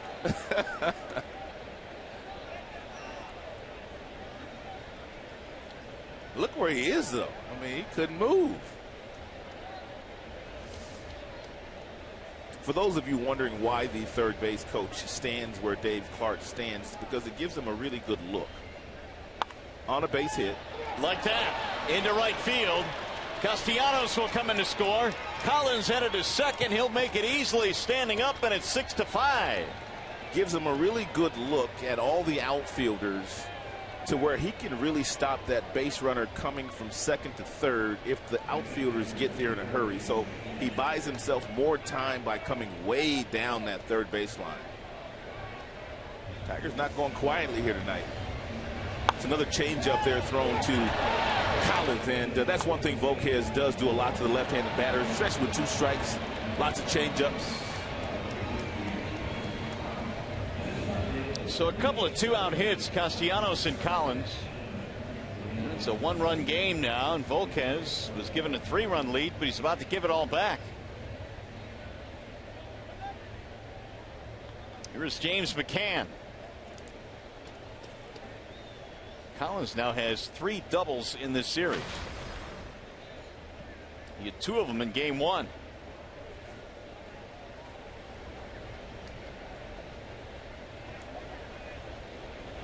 Shattered bat and a base hit to left field. That'll get another run in.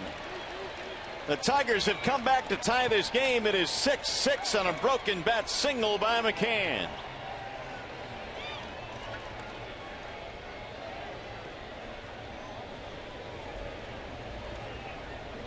How about this inning? You had Miguel fighting off a double the other way. You had Castellanos fighting off a ball as well over the head of Hosmer for another RBI.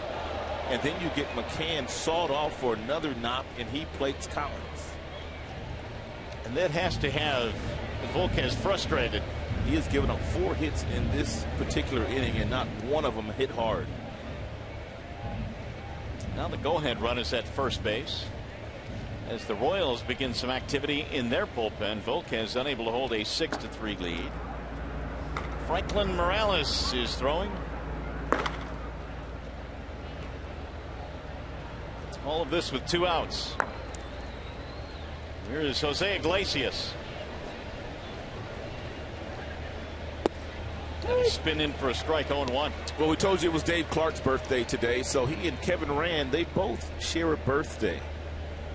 And Kevin Rand, Tigers head athletic trainer. Happy birthday, Kevin. Yep. Happy birthday to Dave, and happy birthday to Kev. Oh, he tried to bunt, and it looks like he is drilled. And Iglesias goes down. Oh, man, this doesn't look right. Well, Kevin Rand, you're needed. Yeah. Jose is in a tremendous amount of pain.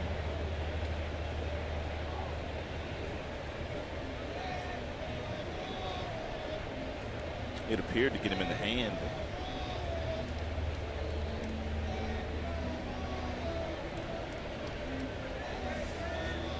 Well, let's see. Oh, right off that right hand. I thought it was the left hand, but it indeed was the right hand. He's done too. I think Brad is already asking for somebody to come into the game for Iglesias. Man, oh man. Oh, look at the look on his face. He is hurting right now. We're going to have to take him off the field.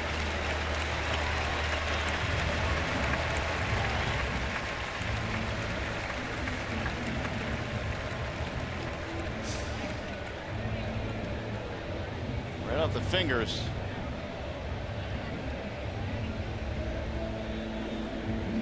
It's a two-seam fastball about 94 miles an hour that ran in on the hands, and you can see he's got that hand on the bat, and that ball just simply pushed it up against the bat.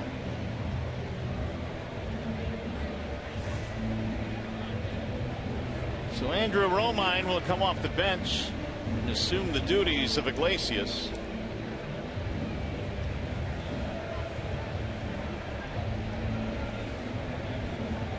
Once we get further word on the status of Jose, we'll certainly pass it along. But now Romine pressed into duty here the rest of this game. Yeah, that will go as a foul ball because he attempted to bunt that ball.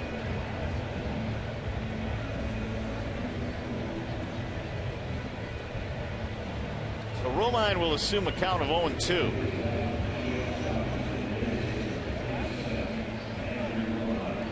How about this? You walk off the bench, the count's 0-2. Good luck.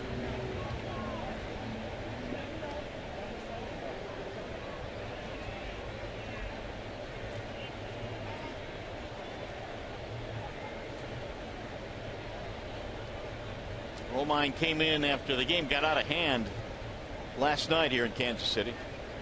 Here's the 0-2 pitch. Pop-up foul back out of play. Romine did not have time to get loose. No. He's right now he's just in defensive mode right now. Trying to put the ball in play.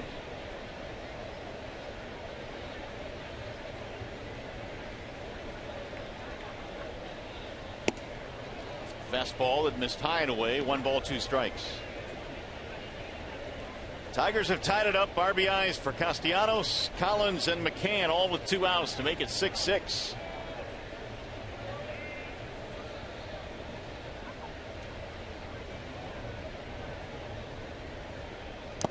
And a foul tip into the glove for strike 3. That'll end the inning. Tigers, though, get a big inning. All tied at 6 as we go to the bottom of the 3rd.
Up, and it's a 6-6 game now. Stay tuned to Tigers Live. Following the game, we'll select the Fox Sports Detroit Tigers Player of the Game, presented by McDonald's Steak and Egg Burritos.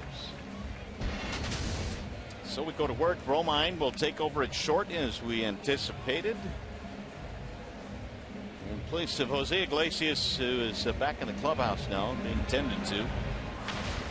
Here come the Royals. And probably going to get an X-ray. They can take some X-rays at the ballpark. Kyle Ryan back to work, and Salvador Perez looks at a strike. Perez, Cuthbert, and Colon, the bottom 3.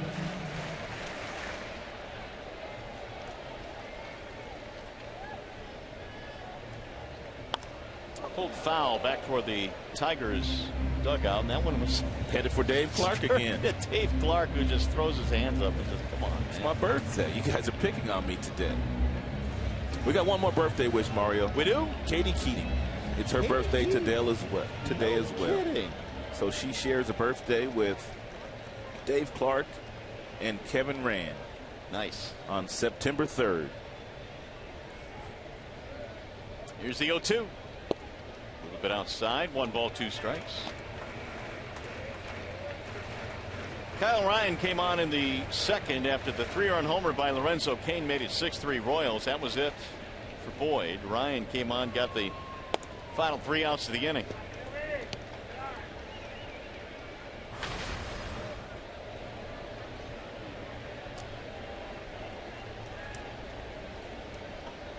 Here's the 2-2. Swing and a miss. Good pitch. Down goes Perez. Game break time. Let's check in with Mickey York.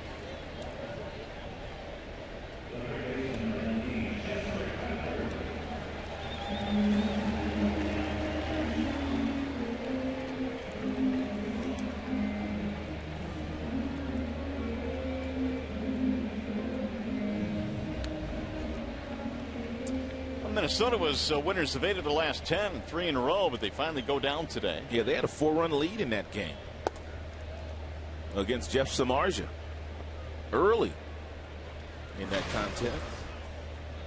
I think Rosario hit a grand slam in that game. He did. Eddie Rosario. Here's the 1-0 pitch. Cuthbert lines it to right field, slicing. It's going to be a foul ball.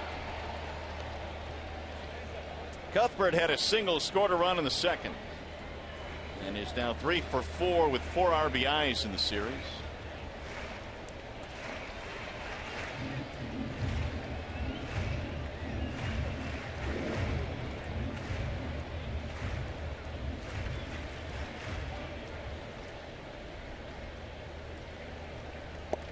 Checked it, missed inside.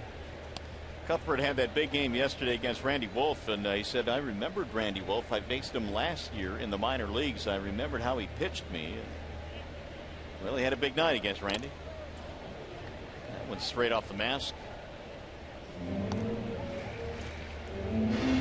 Now here's his home run in last night's game. Nearly fell down when he hit this ball. First major league homer, and apparently he is still looking for that home run ball. It has not been returned to him. Really? Yep.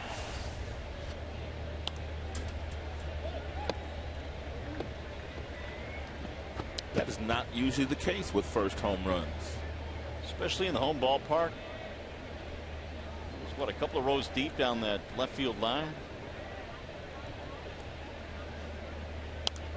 Another foul back out of play. 2-2 on Cuthbert. He takes a healthy cut. That much is for sure. Christian Colon waiting on deck.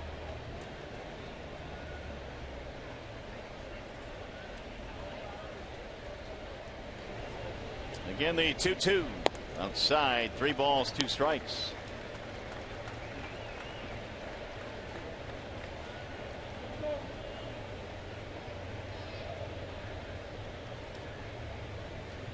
Each ball club with 8 hits already in this game.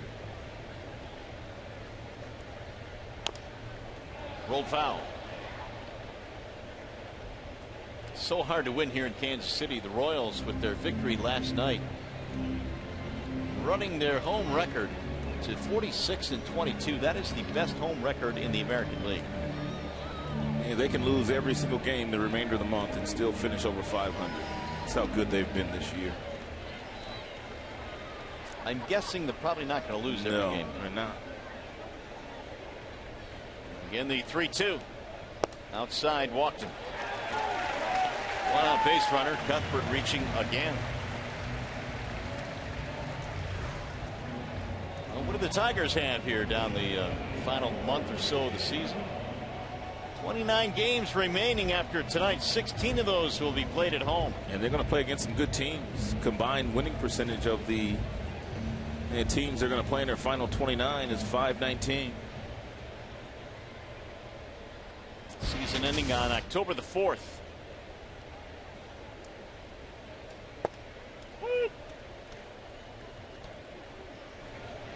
One strike on the number 9 hitter, Christian Colon.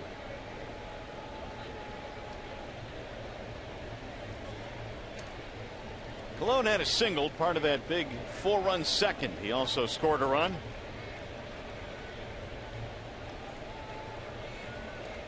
Colon was highly thought of back in the 2010 draft. In fact, the Royals selected him 4th overall in the country that year.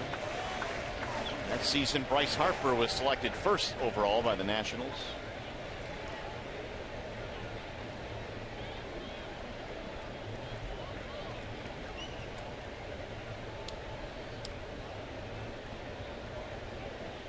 Now another toss back to first base.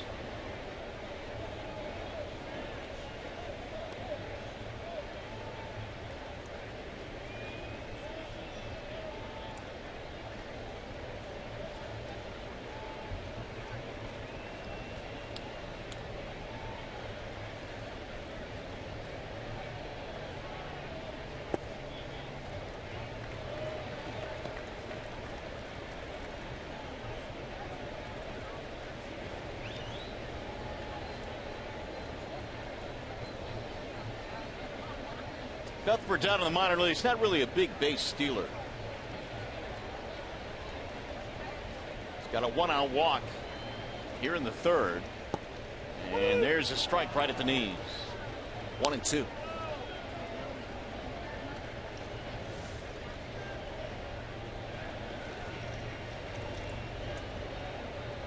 A little cut fastball there at 90 miles an hour thrown by Ryan.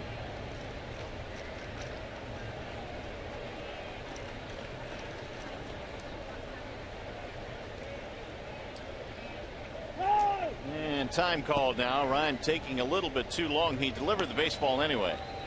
Yeah, Ryan's got a fastball that tops out at about 87, 88 miles an hour. That's his four-seamer. He also cut the fastball. That one gets up to 90 on occasion. And a changeup.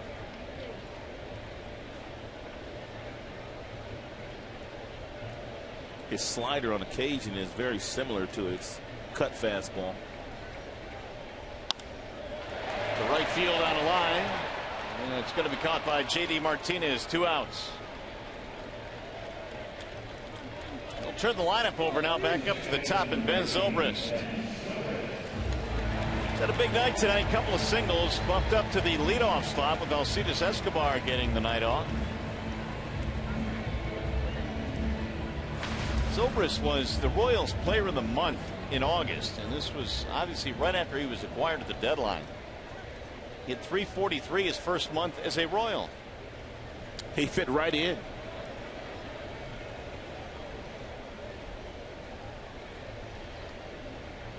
Zobrist looks at a strike. He's a great example of a guy that wasn't really highly thought of coming out of high school. In fact, he wasn't drafted out of high school. He had to go to a small NAIA school in Illinois, Olivet Nazarene. And all he's done is become an all-star at the major league level.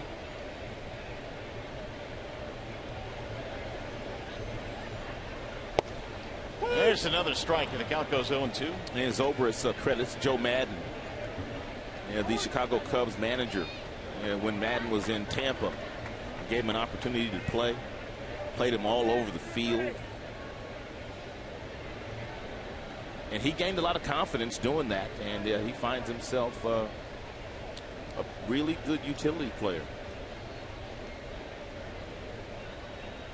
Here's the 0-2. Soft ground ball towards short. Romine got a charge. Bare hand throws. What a play. Man, that ball was not hit hard at all, and Romine equal to the task. Big league play. No runs, a walk, nobody left. Romine, terrific play to end the third.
by 3, and then up steps Miguel. He doubles in Collins, and Castellanos also get into the act, and also James McCann, and now we sit tied 6-6 here in the top half of the 4th inning. Edinson Volquez is not going to survive this one. He is out of the ball game now. Chris Young coming in on a Wallside Windows pitching change. 3.19 ERA for Chris Young. He didn't sign until very late with the Kansas City Royals, but he has pitched well for them. 9-6 record, 71-35 record. He finds himself pitching out of the bullpen now with the additions of Chris Medlin, who came off the disabled list, and also the addition of Edinson Volquez. And you can see his numbers against the Tigers. Well, they're pretty good. So we'll see what the Tigers can do as we drag ourselves into the 4th inning. A slowly paced ball game tonight. And it's all tied up. Tigers had a 3-0 lead early, fell behind by 3 runs, and they've come back. It'll be Ghost, Kinsler, and Cabrera. Young does not throw very hard, even though he stands about 6 feet 10 inches. You equate that with a guy that has an overpowering fastball, but he does not have that. 85, 86 with his fastball. A lot of the fastballs are up in the strike zone, and it's a very difficult pitch for hitters to lay off of. 1 ball, 1 strike. Ghost had a nice night. He's homered, he's walked, he's stolen a base. Young this year has allowed just 1 run in 12 innings against Tigers hitters. That's cued foul back out of play. 1-2.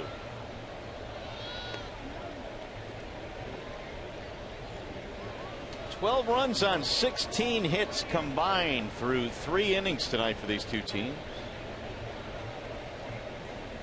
Really, it nearly took 2 hours to play 3 innings. Young ready with the 1-2. That sails high again. 2 balls, 2 strikes.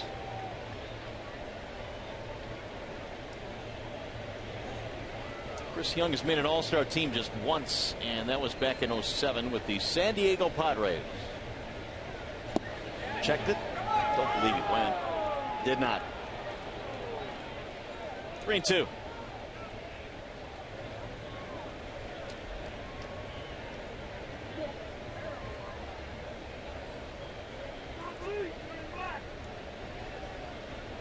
The full count pitch.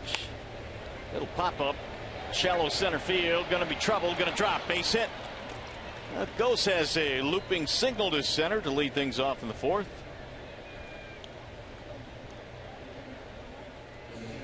It's kind of remarkable that Ian Kinsler has basically turned his entire year around starting at the beginning of July.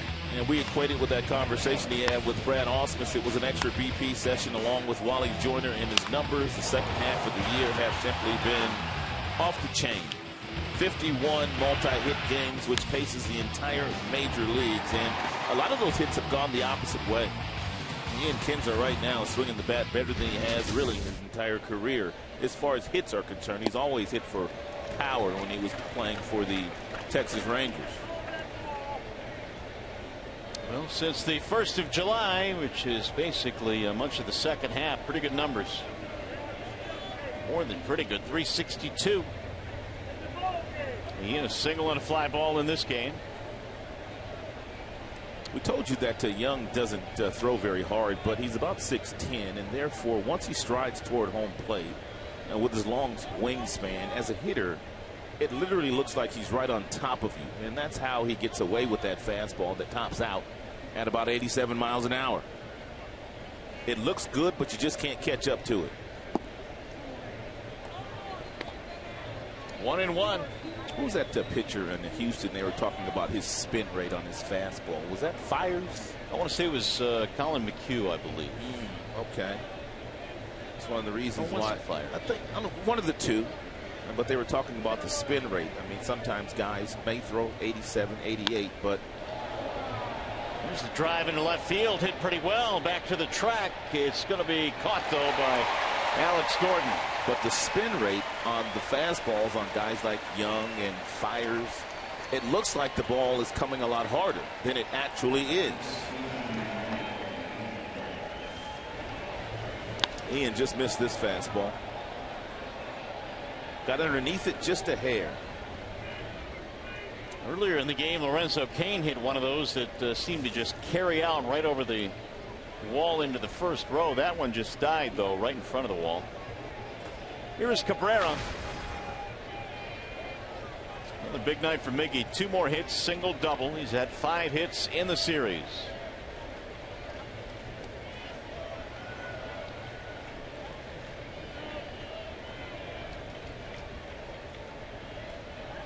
Young signed a 1-year deal in the month of March by the Royals. Very incentive laden.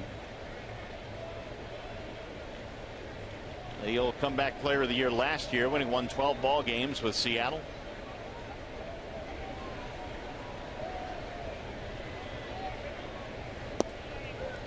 A little bit outside to Cabrera. 1-0. I wonder if that ball was deep enough to left field for Anthony Gose to tag up with nobody out from first base, or if it's the reputation of the arm that Gordon has in the outfield that prevented him from challenging Gordon in that situation. But it looked like that ball was deep enough for him to get back to the bag and tag up and get the second. Agreed. Drilled toward the gap in left center field. Cain is on the move, and he makes the catch. Lorenzo Cain doing it all in this series. That was a sinking line drive that Miguel whistled into the outfield and got on top of it, and had a lot of heavy top spin on, but Cain got a really good jump and was able to get over and make a really nice play to take the 3rd hit away from Miguel Cabrera. And he caught that thing right off the carpet almost. Another hard hit ball by Miguel.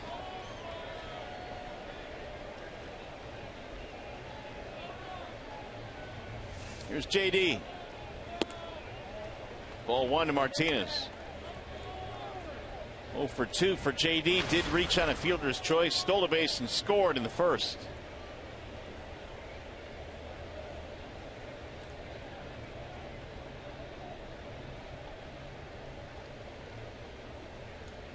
Now the 1-0. Bounced foul. 1 ball, 1 strike. Anthony Gose at first base is trying to get a good enough jump or a good enough secondary lead, which would allow him to steal his second base of the night. But Young takes very little time getting that ball to the catcher, Perez. And we've well documented the fact that Perez has a good arm, so it might be in Gose's best interest not to challenge him.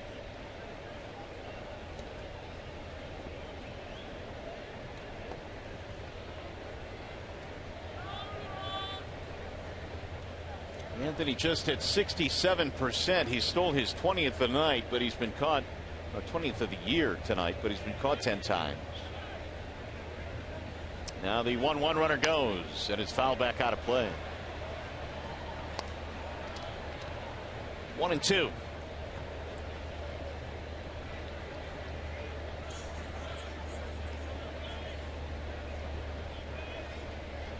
Martinez still on a pace in which he could drive in over 100 runs this year. JD is on a pace for 106.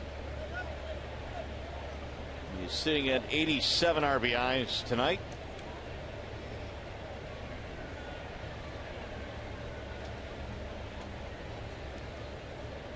A little bit high. 2 balls, 2 strikes.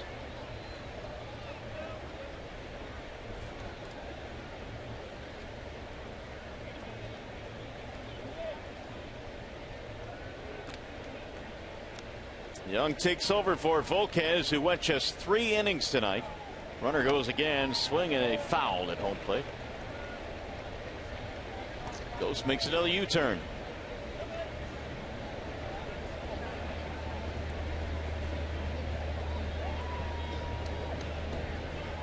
This year, 34 home runs through September the 2nd, 19 at this point last year. Well, JD's the main reason why Steven Moya, the hotshot prospect down in the minor leagues, has moved from right field to left field. And we might just see Moya in a couple of days when the season is over in Toledo. Yeah, that's been the talk. Ben Moya was starting to take reps out in left field in the minor leagues, so I'd be stunned if he's not up here as one of these September call-ups. Tigers have had a couple already with Ryan and Holiday joining the club. 2-2. Runner goes again. Swing and a miss. JD is out on strikes. Inning is over. No runs, a hit, one left. To the bottom of the fourth we go.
Box. It was the second inning. He got a hold of a 2-0 fastball from Matt Boyd, and he hit it out of the ballpark. That would be the final pitch that Boyd would throw of the night.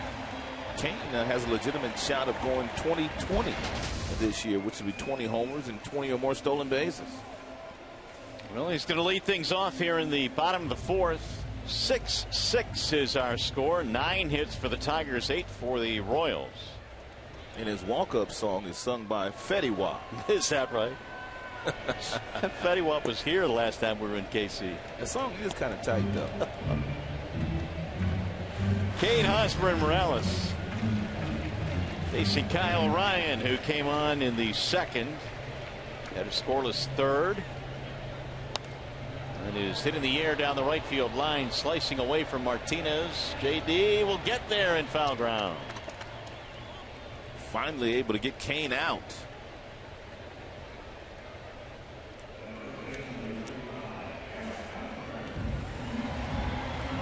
JD Martinez has played a real nice right field this year. I mean, he made the transition from left field to right field, and with the help of Dave Clark, the outfield instructor and the third base coach, he's turned himself into a really good defender out there. Hosmer rips one into right field, base hit. His second hit tonight, 1 on, 1 out. Nobody seems to want to talk about JD's defense. How many errors has he made this year? 2. That's it. 2. And he has 14 assists. So without the reputation of a guy that's a terrific outfielder, it's going to be tough for him to win a Gold Glove. It will be difficult. 218 putouts, 991 fielding percentage, but he should get some honorable mentions for sure. There's Kendrys Morales. That'll give the Royals now 9 hits.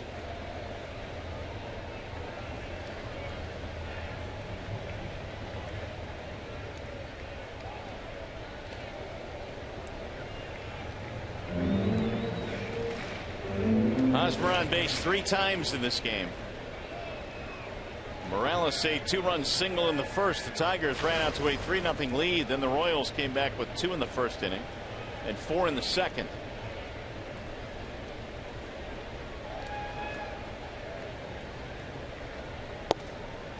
Strike called. Morales 0-1.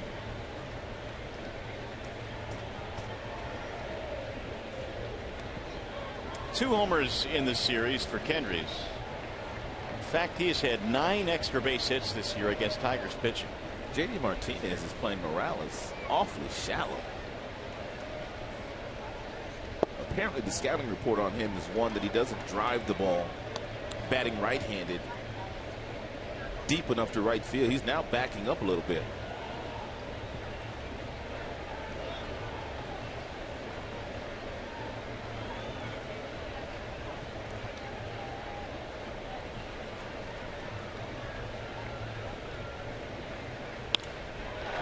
Soft line drive into center field, dropping base hit.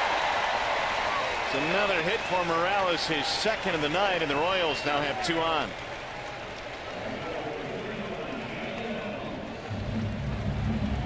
Brings up Johnny Gomes. Team up in a big spot with a runner at third and less than 2 outs. Was unable to deliver in his last at bat. He struck out. So hit into a double play tonight.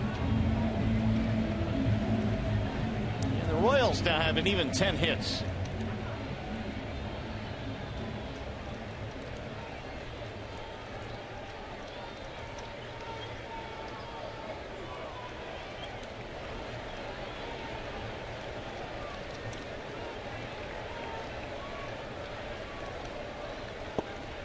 Strike one on Gomes. Royals gave up a minor league infielder to get Johnny Gomes for the Atlanta Braves. This is his 13th major league season and his 6th big league ball club. He's carved out a real nice career. Sure has. He hit a lot of home runs early in his career with Tampa.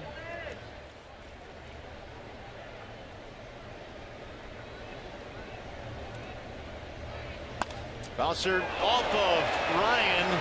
He'll run it down, but had no play. And how about that for some luck? It's an infield hit for Gomes.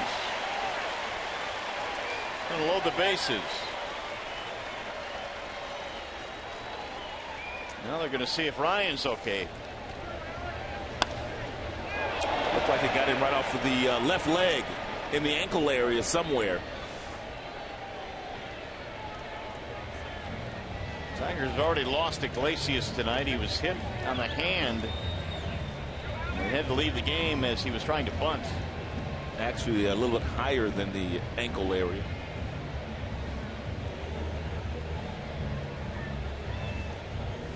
So Ryan will get a couple of warm-up pitches here to see if he can continue.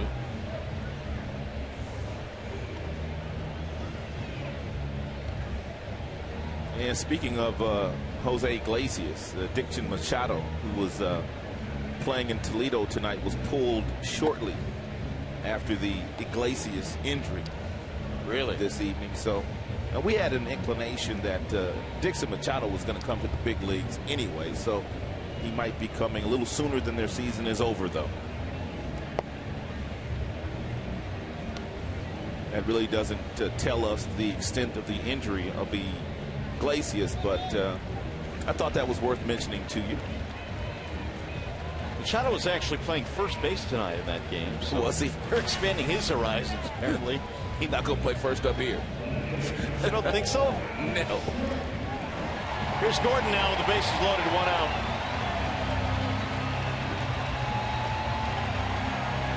Ground out walk for Alex Gordon. Royals trying to break a 6-6 tie. We're in the 4th inning tonight.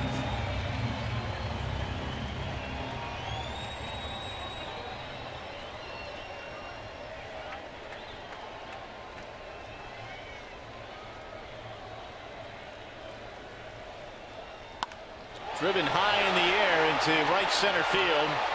There goes Ghost to the track all the way to the wall. This will score a run. Hosmer will tag and score and put the Royals ahead 7-6. Just missed it, too. RBI for Gordon is 41st.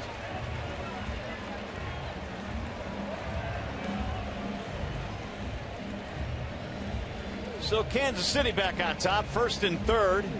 I guess the one thing about this Kansas City Royals team that's quite remarkable is the fact that Gordon missed as much time as he missed, and they never missed a beat. I mean, he's a 4-time Gold Glove winner. He's a perennial all-star and hits and runs the bases, and they just kept performing. It is pretty amazing, and certainly his return to the lineup is going to make them even that much more dangerous in September. Tigers weren't as fortunate when they lost their superstar slugger Miguel Cabrera for what, 37 games? Yeah. They were 31-17 without Alex Gordon. Ooh. 31-17. Which speaks to the depth they had and still do, obviously, in the lineup. 1-0 on Salvador Perez. Way outside, 2-0. Perez has bounced down and struck out in this game.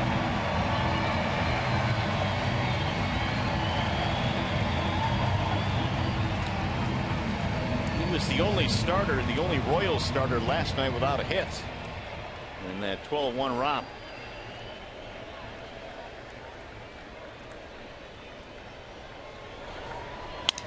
Broken bat, base hit left field. That'll drive in a run.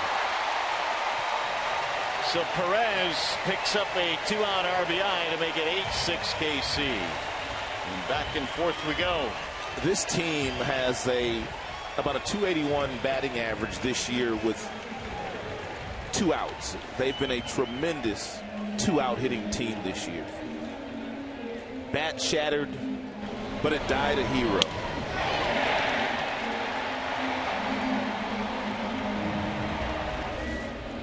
And Perez has done a lot of that this year. He's got 57 RBIs, another clutch 2-out hit. Royals have done that, period. Here's Cuthbert. That sails outside, 1-0.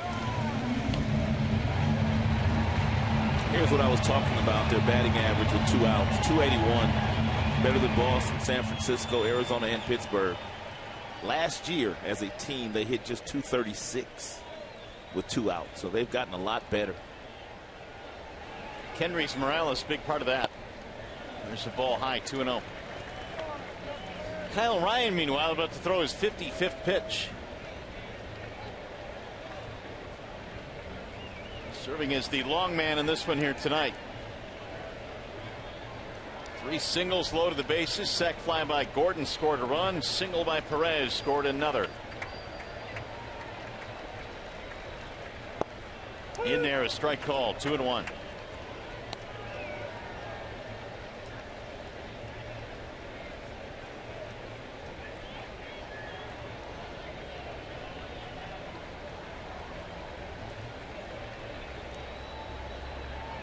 Throw down there, and Kinsler wasn't even on the bag.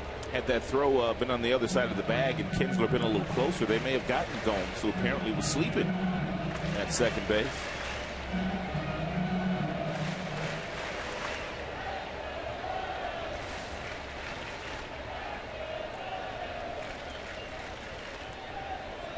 Here comes the 2-1. 2 balls, 2 strikes on Chesler Cuthbert.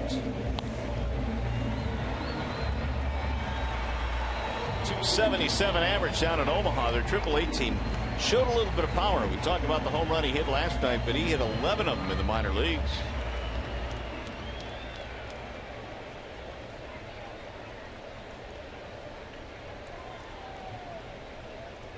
Colon waiting on deck, the number 9 hitter.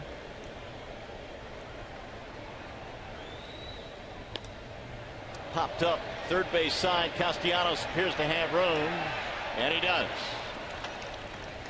That'll end the inning. The Royals, though, take the lead, and we go to the 5th.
By the Sam Bernstein Law Firm, official legal services sponsor of Fox Sports Detroit.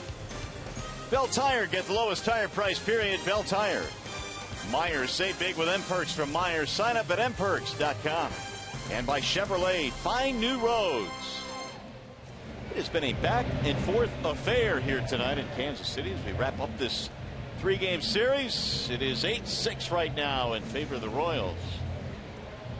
Power Light District here in Kansas City. Boy, that place was hopping last year during the World Series. Yes, it was. Have you ever been over there? I have not. No. It's a nice spot. Is it? It is.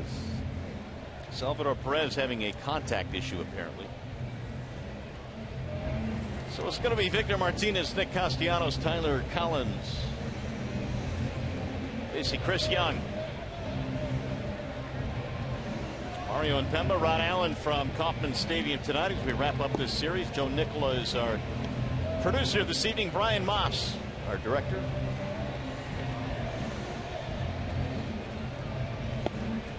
While we have a moment, let's check out our Comerica Bank game summary. How about this? Lorenzo Cain with a 3-run homer in the second, extending his hitting streak. Starting pitchers tonight, this is what really kind of stands out, doesn't it? Yeah, and neither was good. Boyd 1+, Volquez 3 innings, both giving up 6 earned. Kyle O'Ryan coming on to pitch 3 innings in relief. Meanwhile, Perez still trying to get his eyesight back. Apparently that contact is really giving him trouble. Victor Martinez leads it off as we go to the 5th.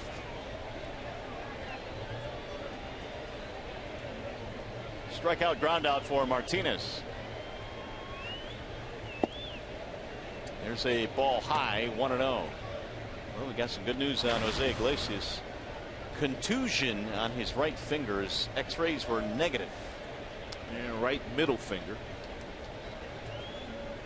Well, there you go. So it was just a bad bruise. At least that's what the X-rays said. Meanwhile, 2-0 on Victor Martinez. Can they put Machado back in the game? No, I'm just kidding. Machado was lifted from his game down to AAA. You got to have a little fun when you're 2 hours and 30 minutes in and it's the 5th inning. You got to have a little fun. It's only the 5th. That's right. Top of the 5th. Here's the 2-1 pitch. 3-1 on Victor Martinez. Well, Young came in the 4th inning, really didn't fool too many people. Gave up a single to Ghost and a couple of hard hit balls. Kinsler almost hit one out. Miggy drilled one to center. This next fastball that Victor's going to get will tell us a lot about how he's feeling. He'll take ball 4.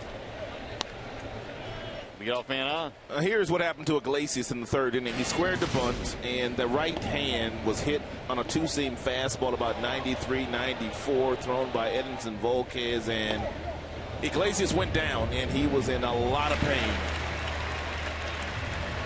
You really never want to speculate on those injuries, but boy, the look on his face just seemed to indicate it was worse than what it turned out to be. Here's Castellanos.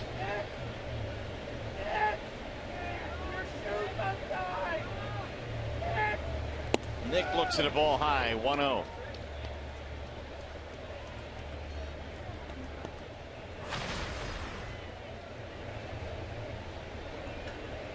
Castellanos, big night. 2-run double in the 1st, RBI single in the 3rd. And Castellanos has just gotten better month by month this year. Still very young, just 23 years old. Swing and a miss. He's got a chance to be a really good big league player for a long time. He really does, and his defense has improved as we have moved along here in the 2nd half. I mean, obviously, because of his size and athletic ability, he's not ever probably going to be a Gold Glove defender, but man, he's been real solid at 3rd. He's worked hard at it. He has, and that's the key point. Meanwhile, Young continues to struggle with his command. 2-1.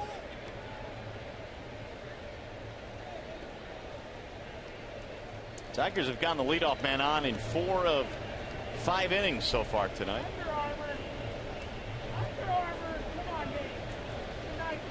2-1. Nick Castellanos.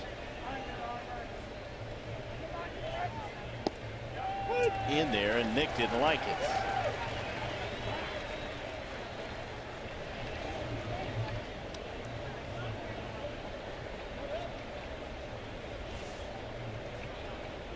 It's a breaking ball that Castellanos thought was inside, but according to Fox Tracks, it caught the inside corner.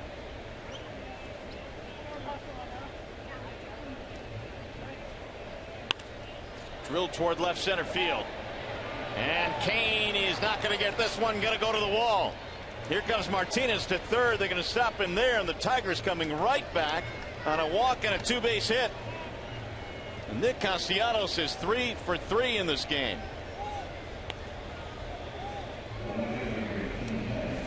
And Tigers, in their career of young, they've had very little success against him.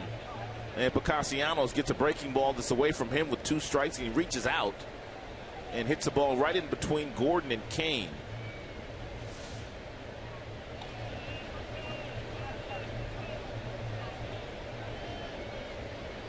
So the tying runs in scoring position, nobody out. Tyler Collins will stand in.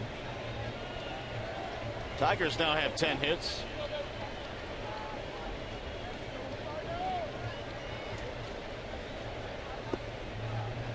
Swing and a miss, 0-1. Collins doubled in a run. That was back in the third. Royals were operating with a 6-3 lead, and the Tigers got 3 2-out runs in the third inning. How about these numbers? Men in scoring position. Both teams taking advantage. Swing and a miss again, 1-2. There's that fastball, 87 miles an hour, but it looks so good coming out of the hand of Young as a hitter. You see fastball, and the ball's on you before you start your swing, and a lot of guys swing right underneath that pitch.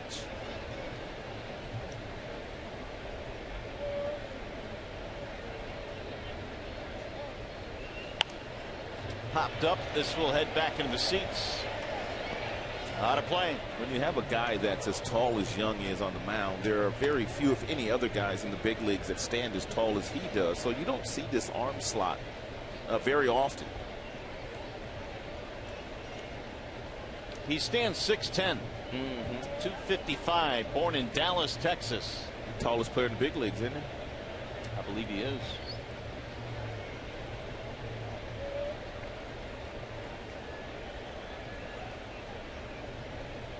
Here's the 0-2. A little bit high. 1 ball, 2 strikes on Collins.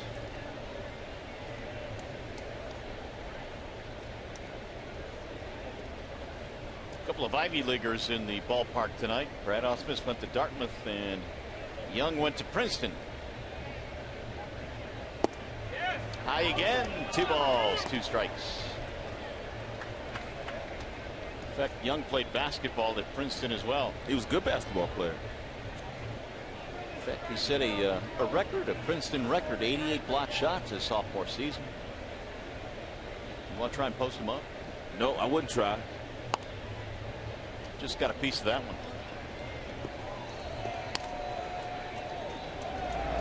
More action in their bullpen. Luke Hochevar warming up. Both teams going to have to go fairly deep into their pens tonight because neither starter lasted all that long.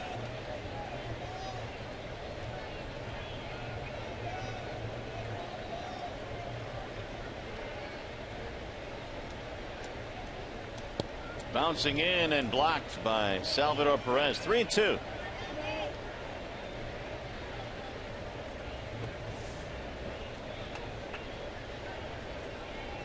Salvi just tries to push the ball in front of him. And there's one where he caught it and he pushed it back out of his glove. Remember we were talking the other day about he doesn't want to catch it. He just wants to push it out in front. What do you say? He finds it easier to pick it up off the ground? Yep. When he has to throw. Yeah, he went around, I think. Yes, he did. The official word coming from Quinn Walcott. Rung him up, 1 gone.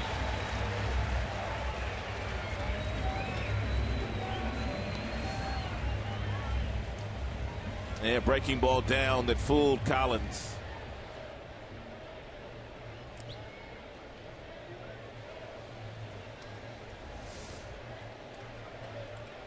Here's McCann.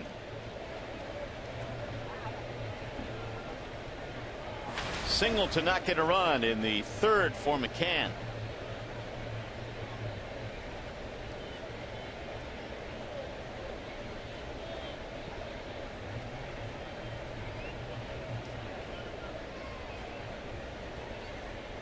Swing and a miss out in front. McCann was looking for one of those fastballs up in the strike zone and got that breaking ball from Young and about screwed himself into the ground.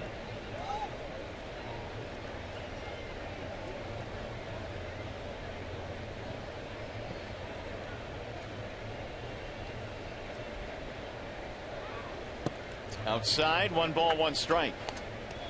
This is one of those games that if you're a defender, you really have to work hard to, I guess, keep your mind in this game because it's been very slowly paced. A lot of pitches thrown early in this game. It's easy to get back on your heels. That's a great point. And, especially the outfielders. That's fouled back out of play. That is a great point, as a matter of fact, because you really have to guard against a ball being hit to you and not quite being ready for it, which means you're not going to get the kind of break or jump that you should get.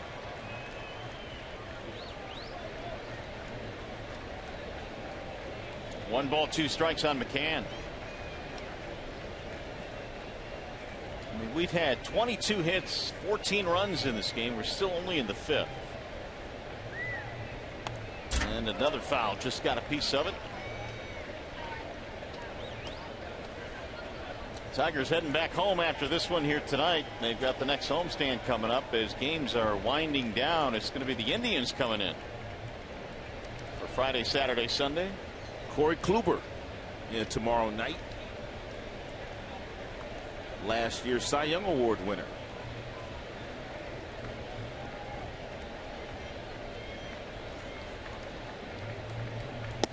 Ball high, 2-2. Kluber is 8-13 this year with a 3.41 ERA, so apparently he's not getting a lot of run support.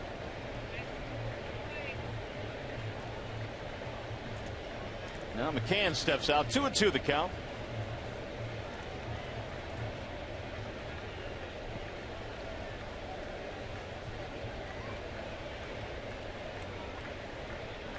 Here's the 2-2.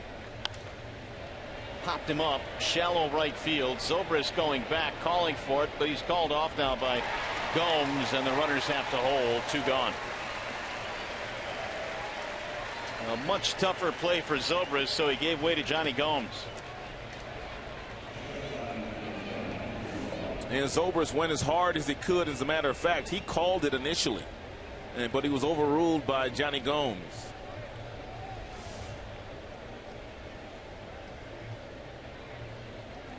So with 2 outs, here is Romine. Andrew had to come into the ballgame after Iglesias left. He assumed an 0-2 count and then eventually struck out to end the 3rd.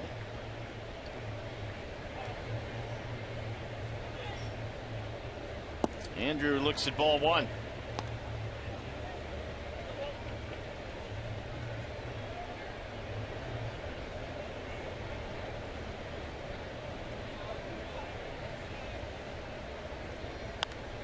Little pop up, and we'll see if Perez can get there. Sliding play. Oh, Salvador Perez with a sparkling play right in front of the Tiger dugout. That's how you win Gold Gloves. You're not kidding. This is a big time play. Tigers baseball tonight presented by Bell Tire.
The bottom of the fifth inning.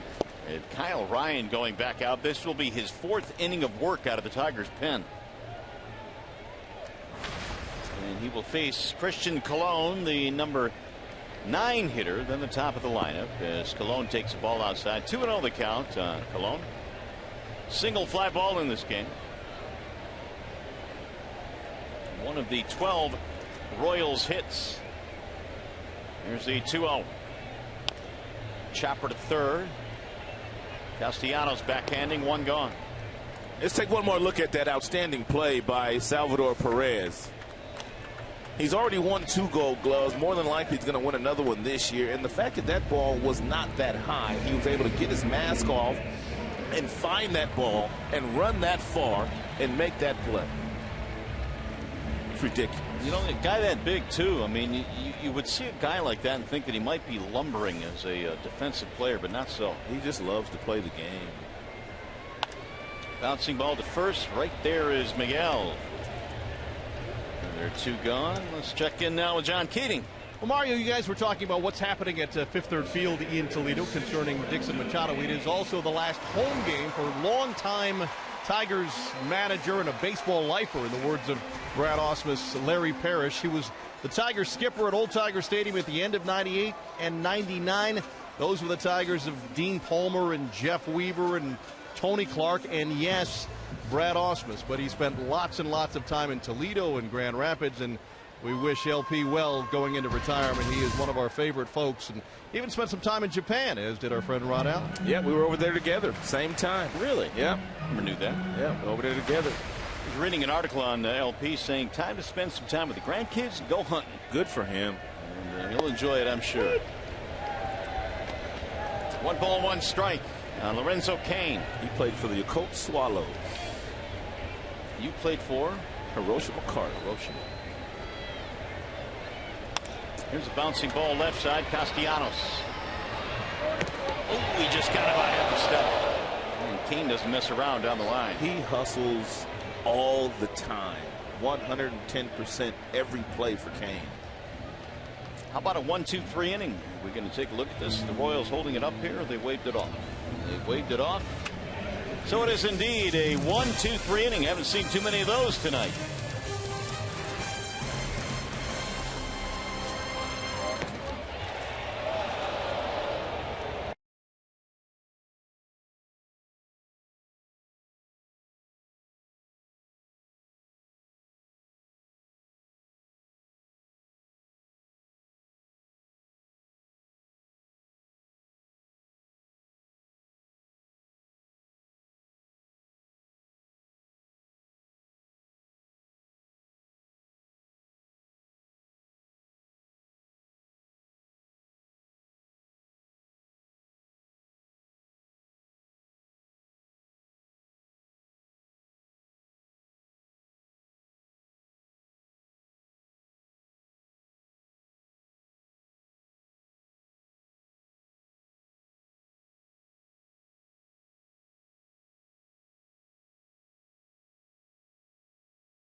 Baseball on Fox Sports 1 returns. Another doubleheader filled with playoff implications. Rays take on the Yankees, followed by the National League wildcard leading Pirates battling the Cardinals. Coverage begins at 12:30 p.m. Eastern on Fox Sports 1, streaming live as well on Fox Sports Go. So Luke Hochevar now will come in for the Royals as we go to the 6th. Hochevar is pitching in his 37th game this year. He has 4 holds, a .329 earned run average, 41 strikeouts in the 36 games he's been in, only 10 walks. Missed all of last year with Tommy John surgery. But in 2013, boy, did he have a year in the bullpen. He was outstanding.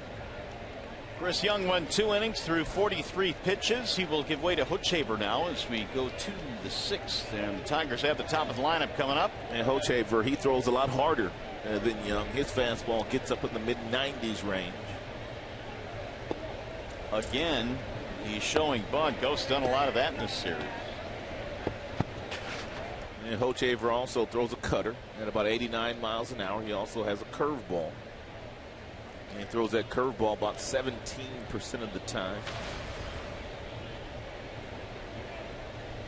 1.92 ERA out of the bullpen in 13 after spending all those years in the rotation. Ghost fouls it back. And then last year when the season began, he went down with an injury, which required Tommy John surgery, and they were wondering who in the world was going to replace him in the 8th inning. And then here comes a guy by the name of Wade Davis. He's pretty good. 1 ball and 1 strike to count on Anthony Ghost. Little ground ball foul. 1-2 the count. Ghost in the game has been on base 3 times. Homer, walk, single, steal.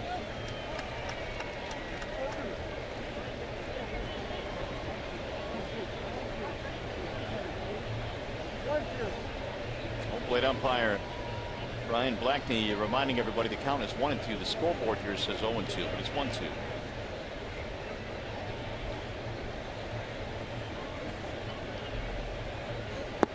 And it dives low. 2 balls and 2 strikes.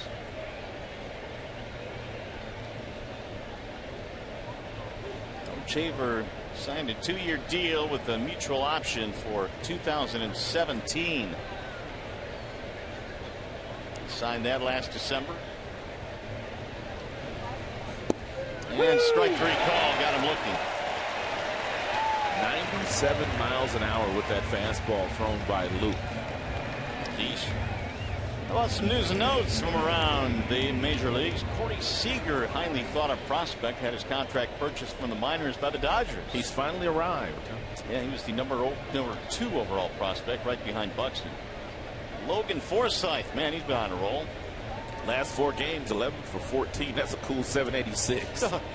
Tim Lincecum gone for the rest of the year. Arthroscopic surgery on his left hip. Too young for that. 0-1.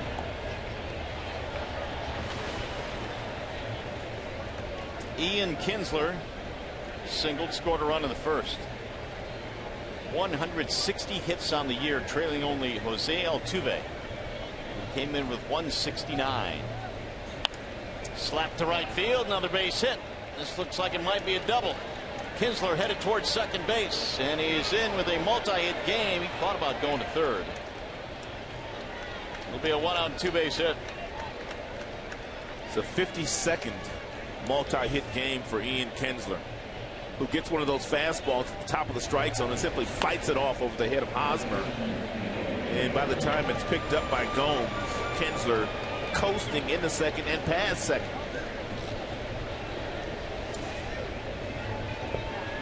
Here is Cabrera, who's had 2 hits, easily could have had 3. His last at bat resulting in a line drive that Kane made a nice running play on.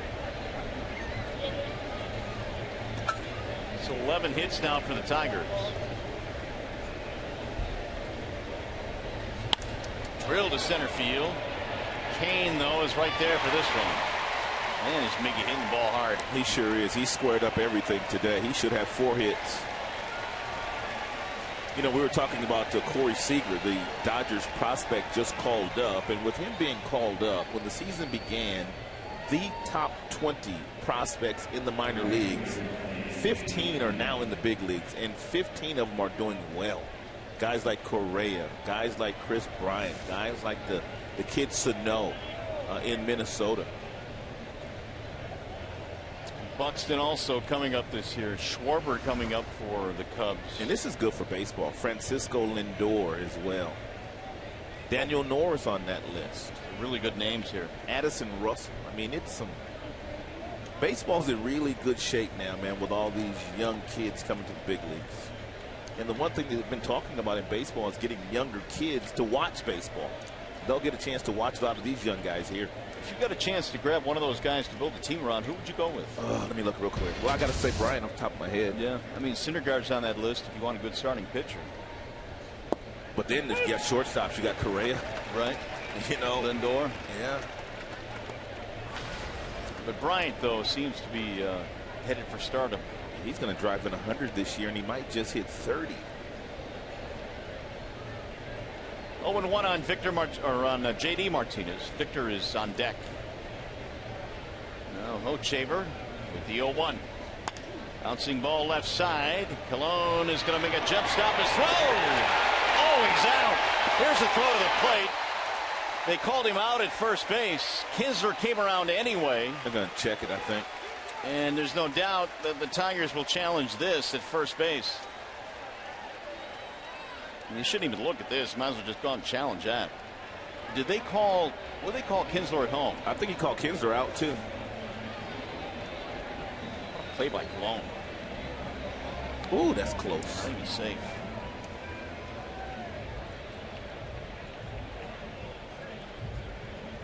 Colon went to the grass with the old Jeter jump stop. Yeah, it was.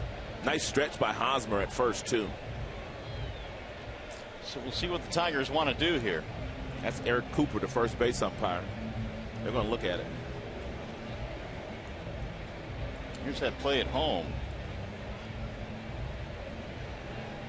You know, Hosmer, even though the out was called at first base, didn't take any chances. He quickly fired home. So what happens here then if he's called safe here? Well, I assume if he's called safe, they're going to have to stick with the call at home by Blackney, which was out, I believe. I thought that's what he did there. We'll take another look at it just to make sure. It's a really good question, because what if the Tigers win this challenge? They would still have another challenge. Could they then just go challenge the play at home?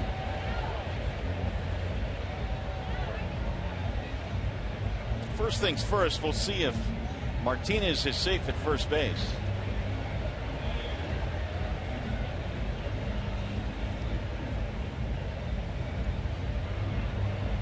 In any event, a terrific play by Christian Colon, even to get that ball to first base.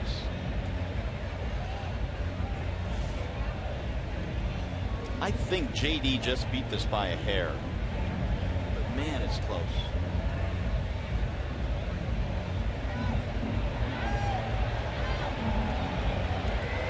Yeah, you know, that might be too close to overturn.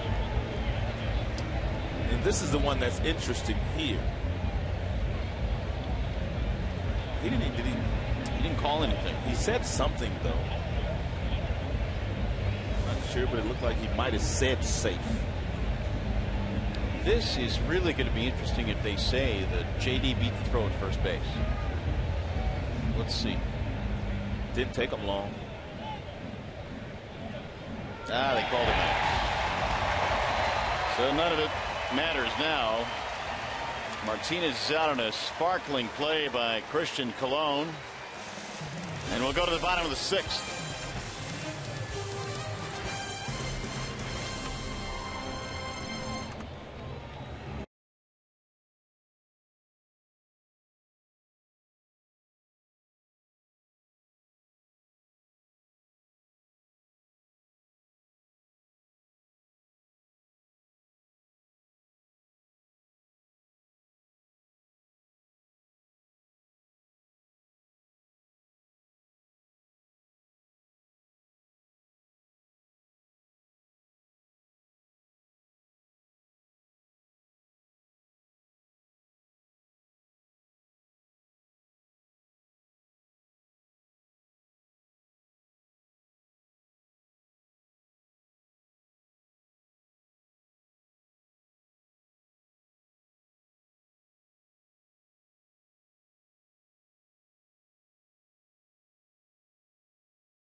Stadium. It'll be Eric Hosmer leading it off.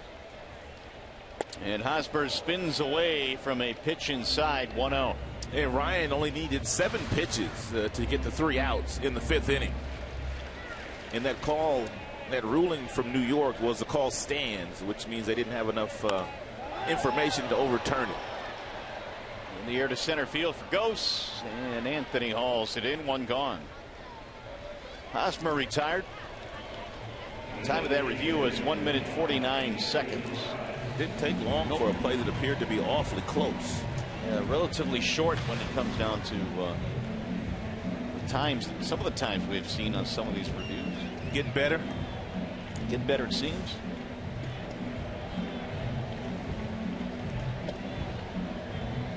Hard to believe that when it's that close, they're going to change the call on the field. So, kind of expected that. Remember back in Little League when the tie went to the runner? Yeah. Those days are long. In Little League, it probably still does. Not in the big leagues. Here's the 1-0 pitch. I always used to love that saying because I wanted to know who decided tie goes to the runner. Right. I mean, who made that rule? That's what I'm saying. Kendrys Morales has 2 singles, 2 RBIs, and he has scored a run. And he has done a whole lot of damage this year against the Tigers. He really has. This may be the best free agent signing of the offseason.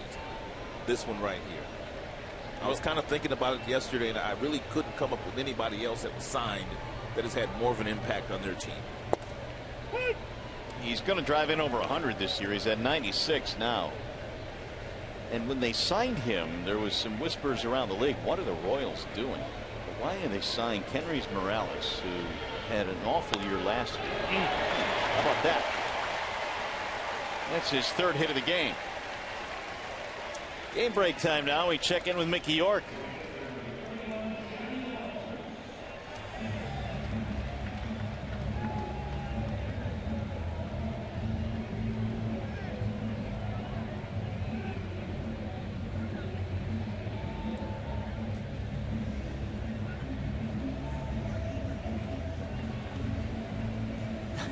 How about that? You see something new in baseball every night. Yeah, they walked him 4 times and let everybody else beat up on him tonight. Well, here's Johnny Gomes now, a single strikeout ground ball double play. Drives one to the gap in left center. It's down a base hit. Morales rounds the bag, coming to third. Ghost tries to slide. Now he can't pick up the ball. Here comes Morales. He's going to score, and Johnny Gomes has made it a 9-6 game.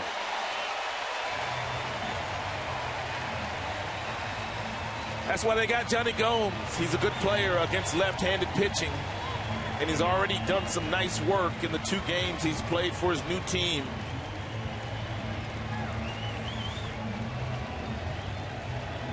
Looked like a cut fastball that stayed outside. That short, quick swing by Gomes into left center field. And Anthony Ghost came over and left his feet and couldn't corral it. And that allowed Morales to come all the way around to score. Double and an RBI for Gomes. He'll be lifted now for a pinch runner. Gerard Dyson will come in to run. And Dyson might just go to center field. They might push Kane to right field. And with Gordon in left field, Ned Yost calls that his lockdown defensive outfield alignment. Gordon a sac fly in the 4th inning to knock in a run.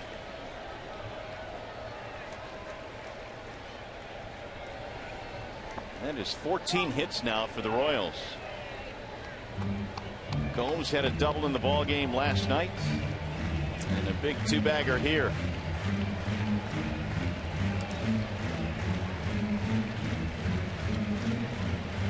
9-6 KC. We're in the bottom of the 6th inning.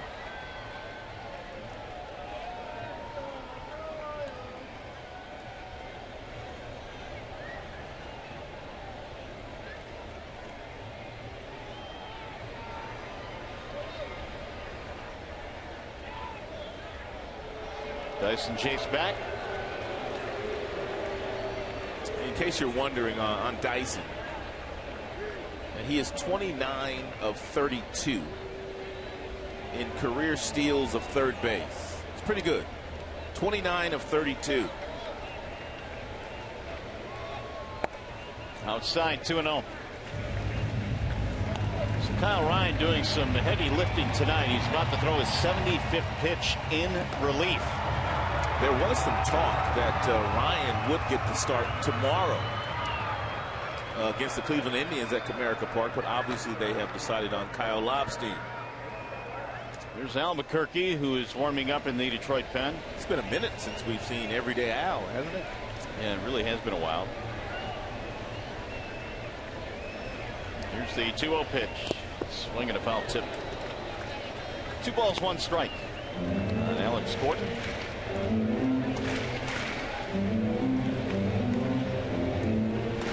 25 hits between the 2 ball clubs tonight, 14 of them for the home team.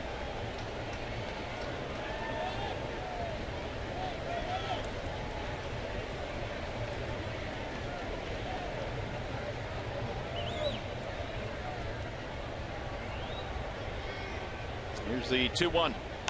Bouncing ball back to the mound. They might have had a play on Dyson at third. Check in now with John Keating with a little bit more on Mr. Albuquerque. Well, Mario, it might be a surprise to Al himself that he's warming up in the bullpen, because he, when we talked to him earlier today, had a bullpen session earlier today and threw about 10 pitches in the bullpen, and figured at that time, because he's coming back from the hip injury, that he wouldn't go until tomorrow at the earliest. And now here he is coming into this game tonight in Kansas City. Yep. His second bullpen session of the day. And we'll see how he does. Meanwhile, tip of the cap to Kyle Ryan, who pitched a lot here in relief. Another change. We'll be back to KC.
Coming pitching matchup presented by the Michigan Office of Highway Safety Planning. I told you it's Kluber and Lobstein tomorrow.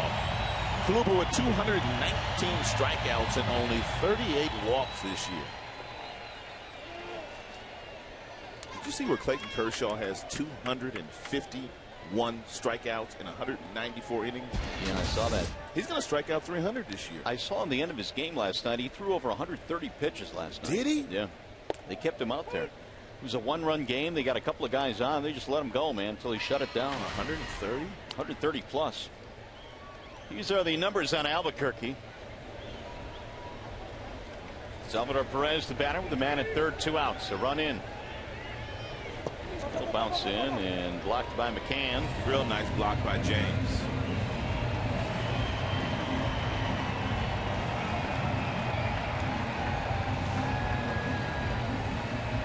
That breaking ball bounced about 6-7 feet in front of home plate. Albuquerque a little rusty. Dyson down the line at third.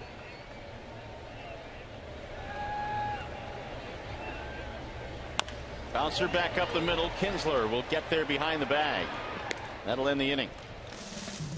One more run for the Royals on our way to the 7th in a 3-run game.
Seventh inning. Tigers need another comeback in them. And let's check into the Call Sam studios now. Craig Monroe is standing by, and he has watched the proceedings tonight from our studios. Craig, your thoughts? I mean, obviously, Matt Boyd in this one was given an early lead, just couldn't hold on to it. And this Royals team, man, they're relentless.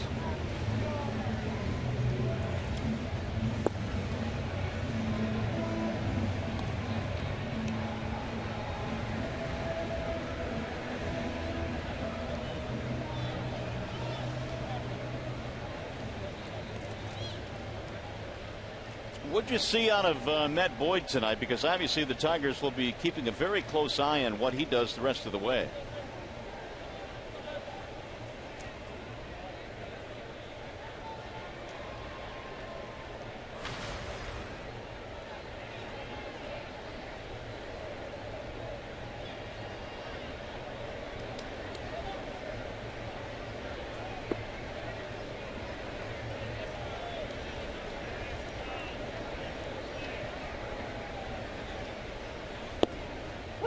Victor Martinez starting things off here in the 7th inning in a 9-6 ball game from KC. Craig, what's the mindset of a guy like Victor Martinez, who's a career hitter for both sides of the plate, over 300, but struggling right now? I mean, what is he going through? I'm sure you've had to play through some injuries in your career.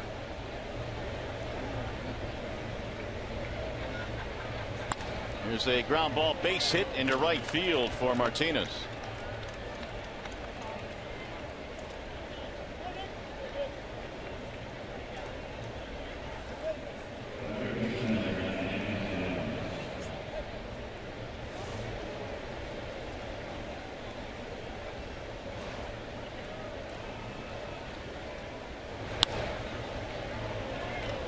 Yeah, 93. So Martinez on here at the leadoff single in the 7th inning. That'll bring up Nick Castellanos, who Simo has had himself a terrific night here tonight. A couple of doubles. He's had an RBI single. In fact, he has driven in 3. And as this season progresses now for Nick, the good news is it appears he's finishing strong.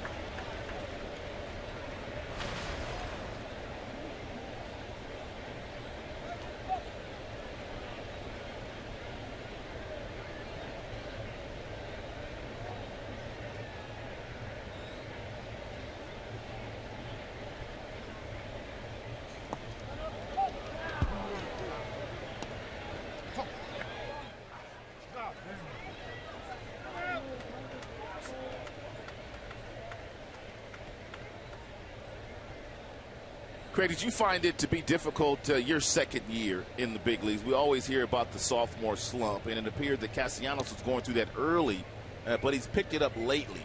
What's the mindset of a guy trying to get through that second year in the big leagues?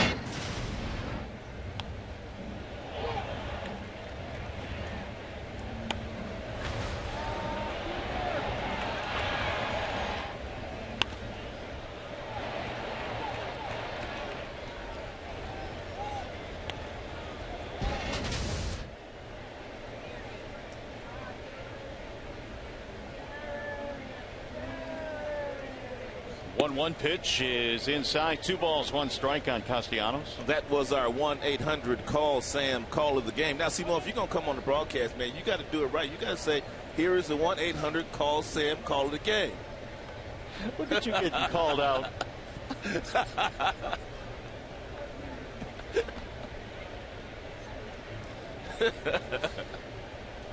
2-1 the count. Well, Castellanos has a chance to drive in another run here after they changed it to a wild pitch, from a pass ball to a wild pitch, putting the runner at second base. Simo, which one of these teams do you like the best? You like the Toronto Blue Jays or you like the Kansas City Royals?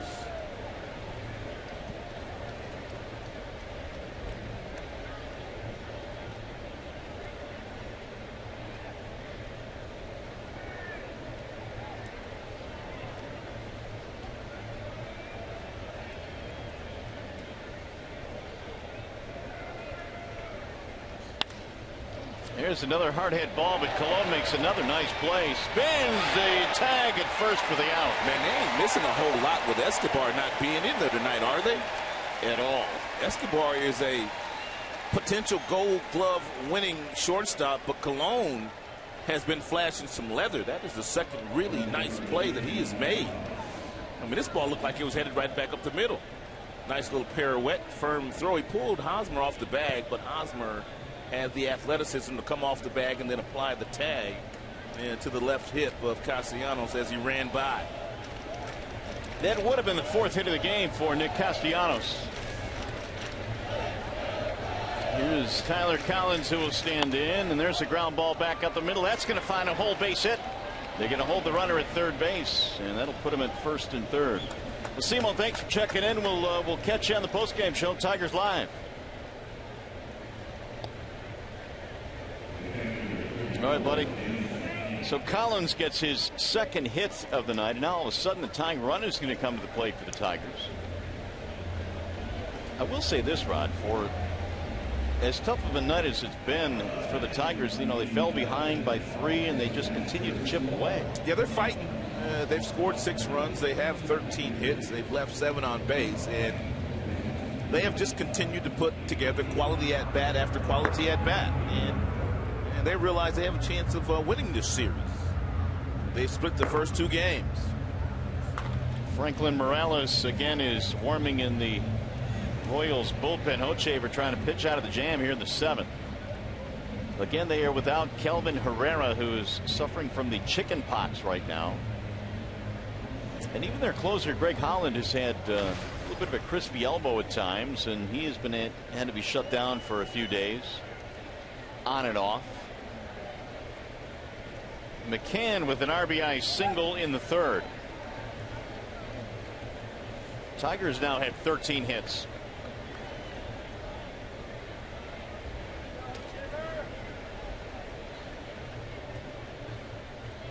And McCann looks at a strike, 0-1. James had a big at bat in the 5th inning, 2nd and 3rd, 1 out. He flied to right field, shallow. They were unable to score the run.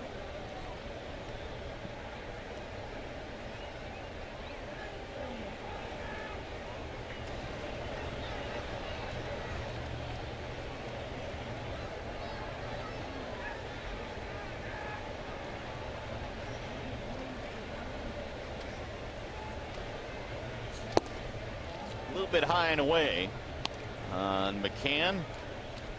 1 ball and 1 strike. Hochevar replaced Young, who went 2 innings.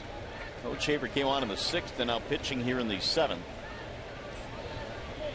Meanwhile, Kyle Ryan doing a lot of extra work tonight for the Tigers. He came on in the 2nd.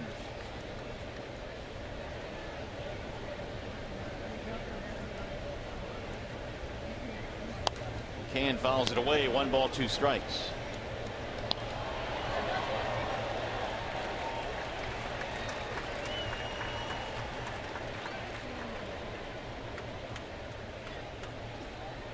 Hochevar, a former first-round pick, in fact, first overall back in 2006. Comes from a very athletic family. His dad played some pro basketball. His mom also played some sports along with his sister. Runner goes to second. Bouncing ball slowly toward the shortstop. This will get a run in. McCann is out. And scoring from third is Martinez to make it a 2-run game. 9-7.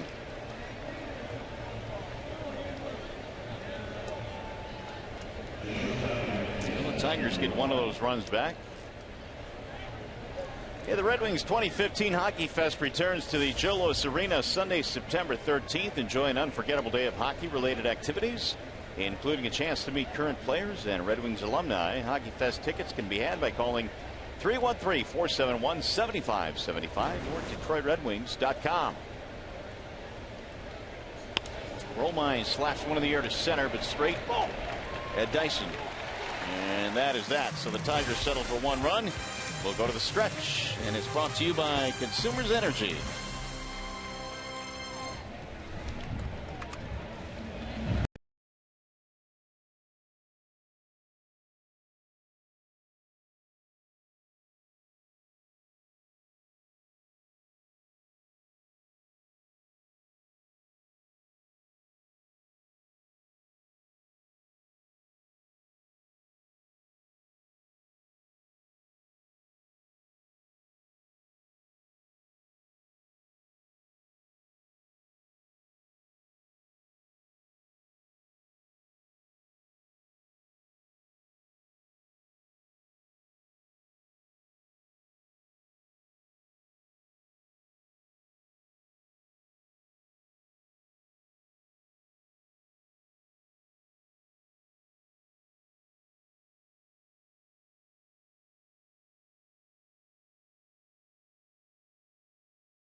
As promised earlier in the game, we've selected the Data Strong fan photo of the game.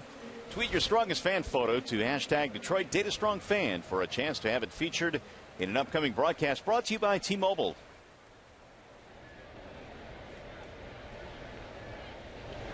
Albuquerque goes back to work as we go to the bottom of the 7th, and the first one is up and in to Chesler Cuthbert.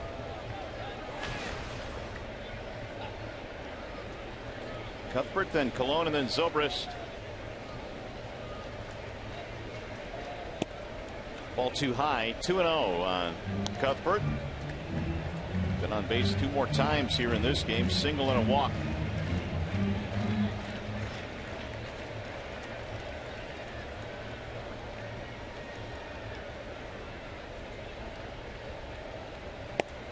Way high. 3-0. Albuquerque appears to be a little rusty out there. It's been quite a while since he's been out there. He has thrown 6 pitches. He has missed the strike zone with 4 of those. Albuquerque has not pitched since the makeup game on the 24th at Cincinnati, and he's just issued a 4-pitch walk. Here is our high-speed pitch, and it is brought to you by Xfinity. 96. Top fastball that Albuquerque has thrown, so there's nothing wrong with the velocity.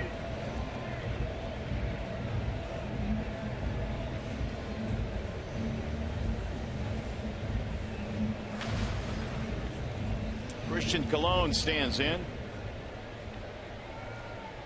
Christian Colon has made a couple of really nice defensive plays.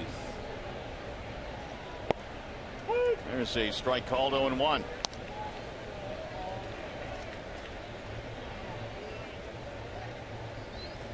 Got to hand it really to the Kansas City Royals for this roster that they have, because they've pretty much built this with scouting. They've made a couple of trades. They've signed a couple of free agents. But by and large, their core group has come from within. It's been impressive. I mean, they have really done a good job of developing players. Now, you're right, they have made a couple of trades. Kane coming over in a trade, and they signed Morales. I think with the new general manager, Al Avila, in charge, the Tigers are going to pay more attention to scouting. Of course, that's Al's background. He started in scouting, player development. I think Al also has one eye toward the metrics as well. Yes, indeed. And beefing up that department. But as you mentioned, he comes from a scouting background, so he's certainly not going to ignore that end of the game. And started scouting in Latin America. As Al, as a matter of fact, used to go to games with his father, Ralph. When Ralph was scouting, Al said he didn't have much interest in watching the game at that time. He liked to play, but as he got older, he started to watch the game.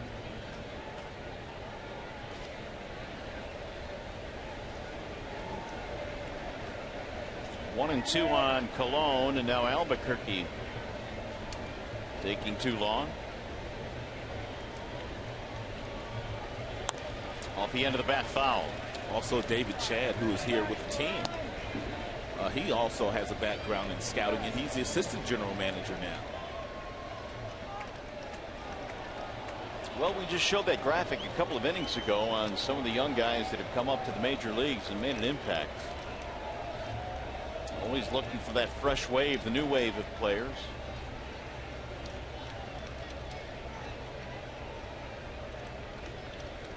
Here's the 1-2. High, 2 balls, 2 strikes. It's always nice, Rod, when you can get that blend of veteran players that can really bring you home, but also have that blend of youth as well, which can keep your team young and athletic. Right. Keeps the veterans hungry, too.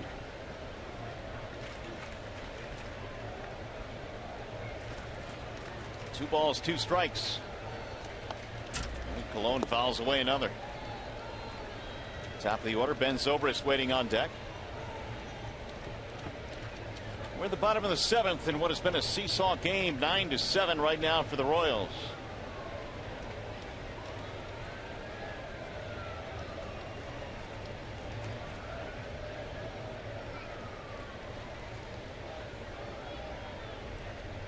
Way outside, and looked like McCann wanted to throw back behind the runner but lost his balance. 3-2.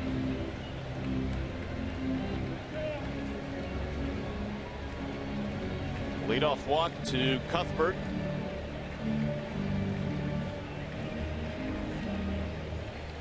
Boyd tonight lasted just into the 2nd inning. Did not record an out in the 2nd before Ryan had to come on. Runner going, and it's sliced to right field. Base hit. Cuthbert is on his way to 3rd. Here comes the throw to the bag. It's off target, and the Royals now have runners at the corners.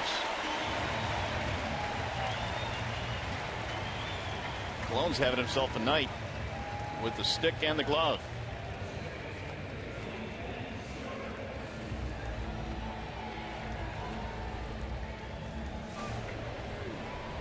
It's a hit and run. And these Royals, man, they just doing everything right. There's their 15th hit of the night. And now with nobody out, here is Ben Zobrist, the top of the lineup.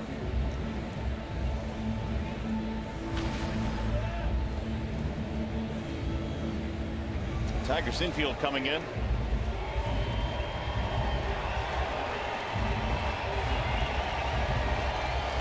Zobrist with hits in each of his first 2 at-bats. He's also scored twice and knocked one in.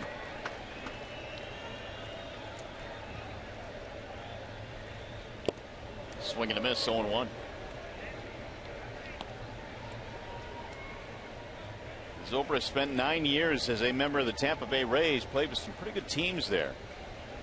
One that went to the World Series, the 2008 team. To the playoffs 4 times. Missed inside, 1 ball, 1 strike. And they pretty much got it done with pitching and defense. Yeah. I read an interesting thought by Zobrist. They asked him how come he's been such a good on-base guy, takes a lot of walks. He said, when I was in Tampa, I used to watch guys like Carlos Pena, Evan Longoria. Those guys took their walks, and it had an effect on him. 1 ball, 1 strike. Ground ball, base hit, right field. That'll get another run in. 3rd hit of the night for Ben Zobrist, and it's a 10-7 game.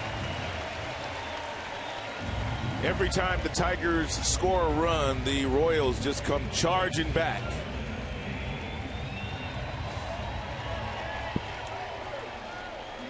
And that's a ball that's up in the strike zone that Zobrist able to get on top of and hit to the right field.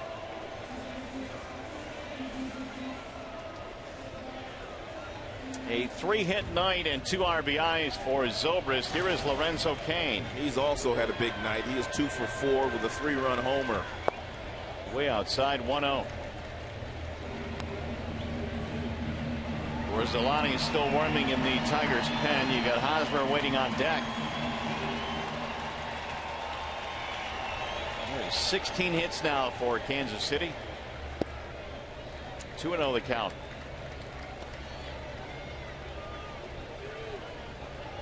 And last time Lorenzo Cain was sitting in a 2-0 count here today, it was against Matt Boyd, and he hit it out of the ballpark. It was a 3-run homer. We couldn't hold up there as Albuquerque gets him to chase. Good pitch there by Albuquerque, knowing that Cain was dialed in for the fastball. He threw him a slider. This is the best slider he's thrown tonight.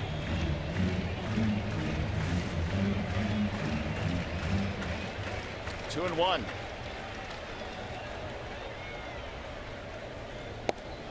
Way inside, 3-1 on Cain.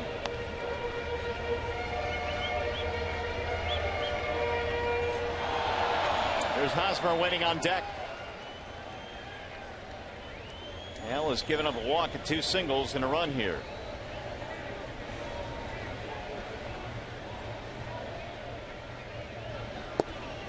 And he missed outside. That is going to load the bases with nobody out. Second walk in the inning for Albuquerque. Here comes Brad. Yeah, you got to go get him. Well, you can tell that Al hasn't pitched in a long time. We mentioned that makeup game in Cincinnati was the last time he pitched. And he is going to leave now. Gorsalani is going to come in.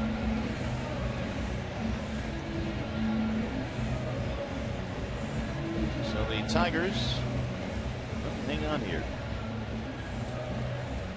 Yep, now he's finally signaled. So Albuquerque departs.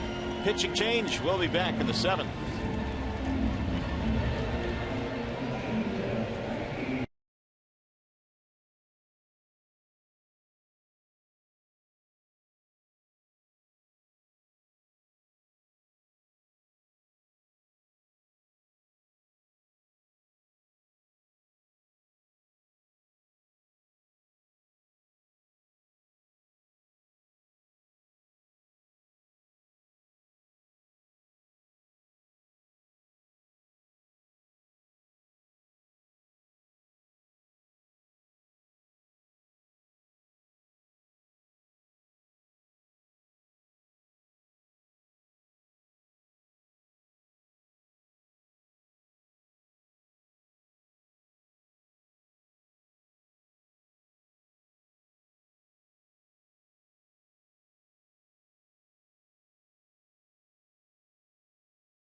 Midwest League postseason spot.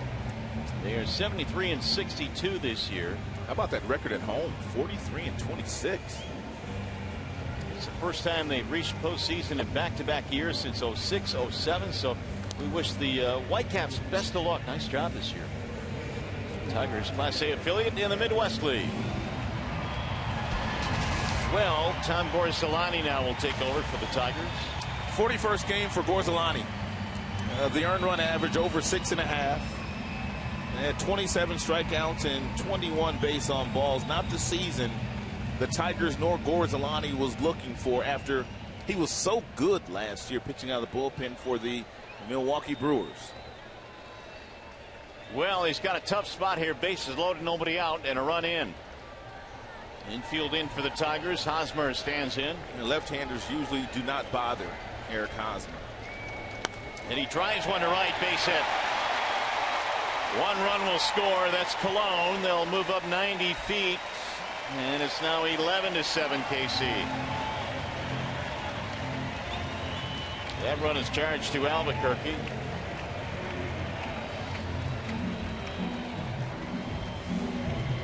It's a breaking ball that's away from Hosmer, but he's able to reach out, and it even looked like the ball was a couple of inches off the outside plate.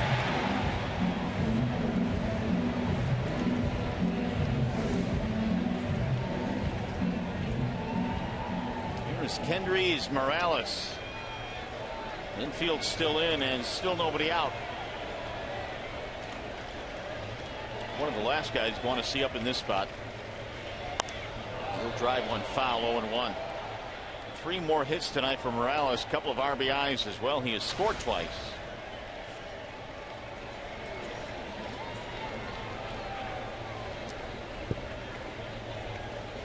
It's really kind of hard to believe that the Tigers have given up as many runs on this road trip as they have. It really is. Yeah, double digits again. Swing and a miss. It'll get away from McCann, but the runners will hold. 0-2.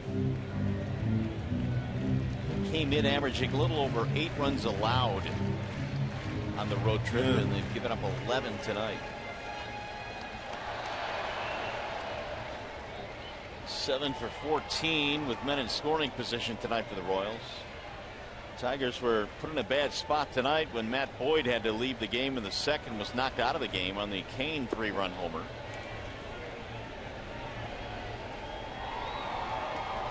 Here's the 0-2. Fouled off.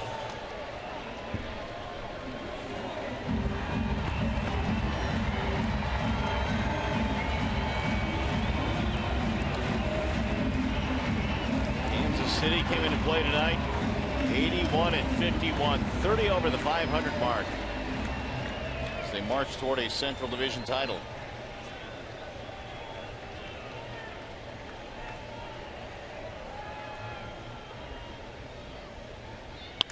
Drill deep to left field. Collins going back to the track, to the wall. It is off the wall. Zobrist scores. Kane scores. They're going to try and get all 3 runs in. Throw to the plate is in time. It'll be a double for Kendrys Morales, driving in 2 more runs. Yeah, Morales now has 98 RBIs and nearly hit that out. That would have given him 100. I don't know about Mike Jershely, the third base coach there, forcing the issue to send Eric Hosmer home in that particular situation. Yeah, I'm a little bit surprised there. I mean, the ball was already in Romine's hand before Hosmer even got to third base. Morales thought he hit the ball at the ballpark. It's a nice job by Collins getting the ball to Romine. Then once Romine caught it, and Jershely, he just sent Hosmer home, and he was a dead duck. It just turned into a 4-run inning. That is the first out of the inning. And Dyson looks at a ball. It had the sound of a grand slam, but it fell short. Gerard Dyson came on as a pinch runner in the 6th. That is 18 hits now for Kansas City. Checked it. The appeal did not go. 14 of the 18 hits the first 5 batters. Whoa. 14 of the 18.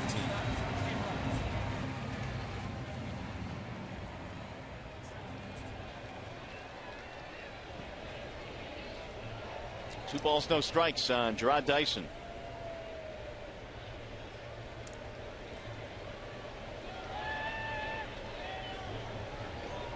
And Dyson looks at a ball to run the count to 3-0.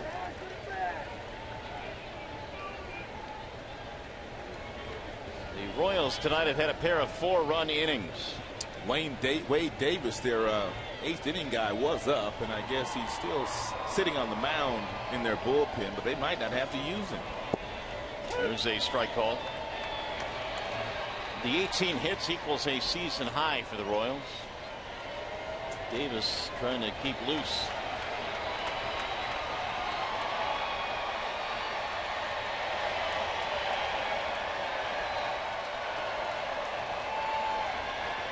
There's the 3-1 coming home. Dyson looks at a strike, 3-2.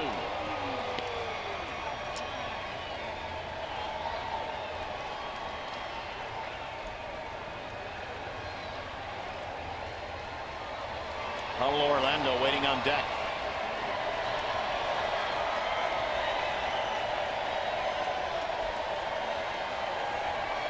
Here's the 3-2 coming home.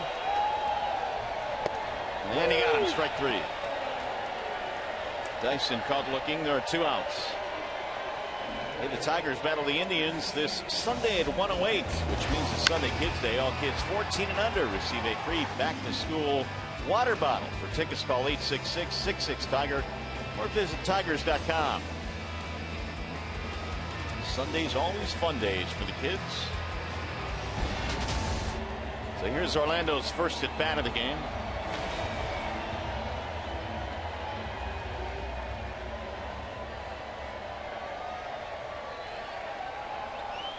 Orlando taking over for Alex Gordon, who had 4 plate appearances before leaving. Ball 1.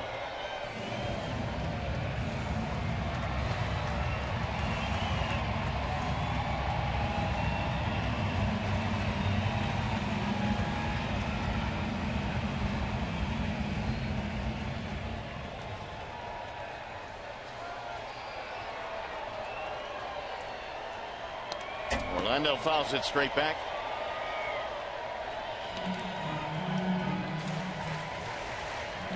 Orlando had 5 triples in his first 7 games that he played this year. And it took him until last night to hit another triple. Now he has a grand total of 6.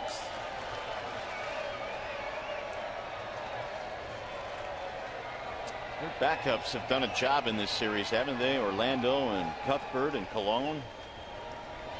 They really have. In the addition of Johnny Gomes, he's chipped in. That ball's hit well to center field. On the move is Ghost, still going back. He looks up, and that ball is going to go. It's out of here, a home run. And that batting average with 2 outs just continues to go up for the Kansas City Royals. Man, oh man.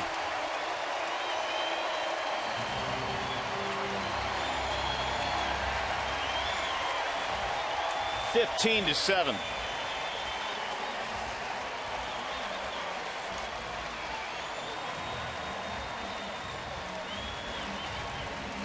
This is a 6-run inning for KC.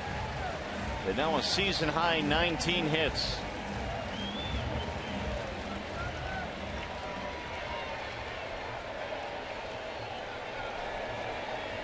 (396 feet on that home run.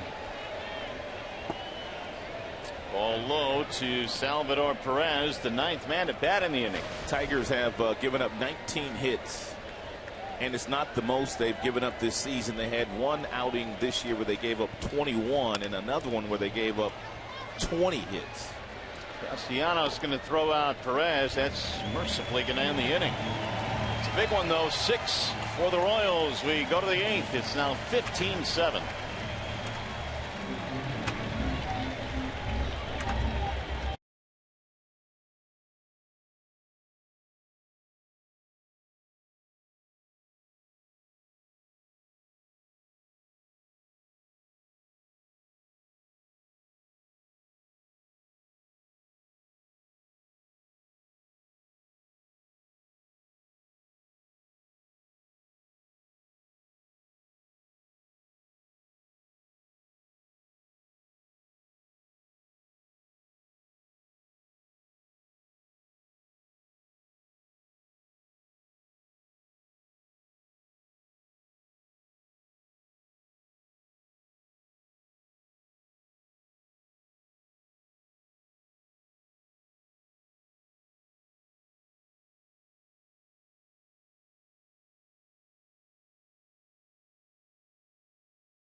Raise your expectations of what a bank could be. When it's time, come to Comerica, your Metro Detroit Chevy dealers. Visit ChevyDetroit.com. See why Chevy drives the Motor City. And by Wallside Windows, we can do that. We are the factory. It has been a wild one here tonight. 15-7 is our score. 19 hits for the Royals, 13 for the Tigers as we go to the 8th inning. And Wade Davis will come in now for the Royals.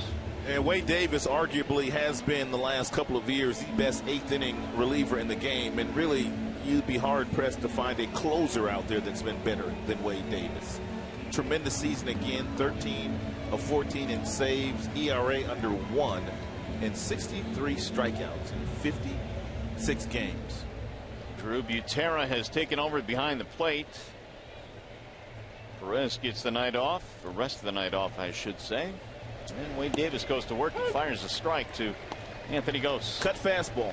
That's been the pitch of choice and for Davis the last couple of years, and it's an outstanding pitch for him. It's got a lot of action on it. Velocity 95, 97. And misses inside 1-1. There's that cutter at 96. Davis had a perfect 9th inning on Saturday in Tampa. That was his first save against his original team that he broke in with.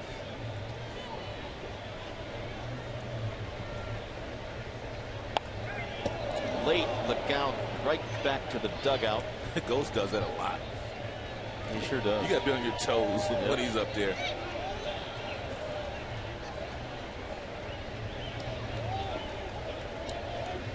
One and two on Gose. Pretty good night. Homer, walk, stolen base, single. And he got him strike 3. Tigers came out firing tonight. They scored 3 runs in the first inning. Gose had a leadoff home run against Volquez. It seems like ages ago now. It really does.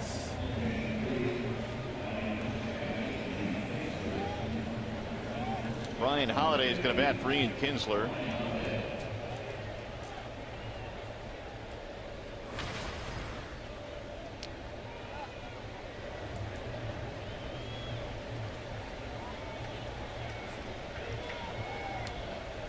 Holiday swings and misses.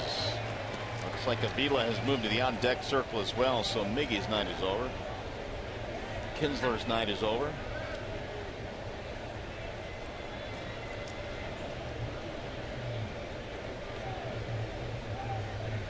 Here's the 0-1 pitch. And it's in there. 0-2 on Brian Holiday.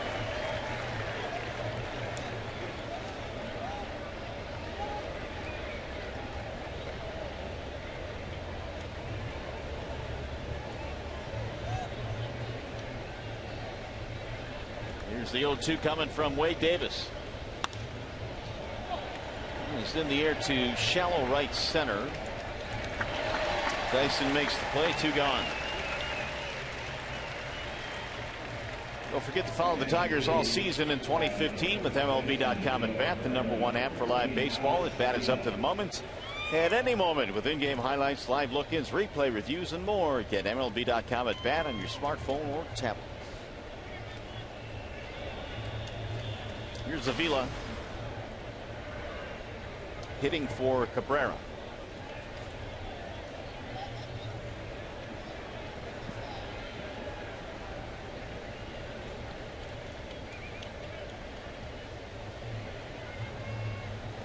First one is hit for a strike. 0-1.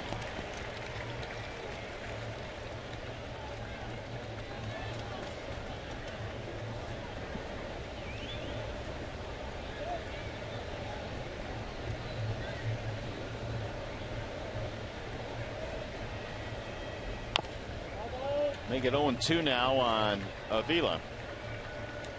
Back in mid-August, Wade Davis gave up a couple of runs against the Angels. He doesn't do that very often. He might give up one every now and then, but only the second time in his career as a Royal that he gave up 2 runs in a relief effort. He had like 120-something innings, Mario, without giving up a home run before he gave up one. I don't know, maybe a month ago or so. Yeah. Well, he has made quick work of the Tigers here in the 8th. 1, 2, 3 inning. Royals bat on the bottom of the 8th.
Kansas City, but stay with us. Coming up, we'll have complete Tigers Live postgame coverage. The only real victory of the day is that Jose Iglesias, the finger injury is not serious, only a bruise. He'll be reevaluated tomorrow. We told you that it's Larry Parrish's final game as the Mud Hens manager at home. We can update that story. Manny Pena with a walk-off homer with 2 outs in the bottom of the 9th inning, sending LP into his home schedule retirement with a win. Mario and Rod, you see who's playing second for the Tigers right now? That would be Brian Holiday. And this is the first time in Brian's professional career that he has played second base. See the other changes. Rajai Davis now in right field. Avila stays in the game at first. There's a bouncer to third and 1 pitch, 1 out.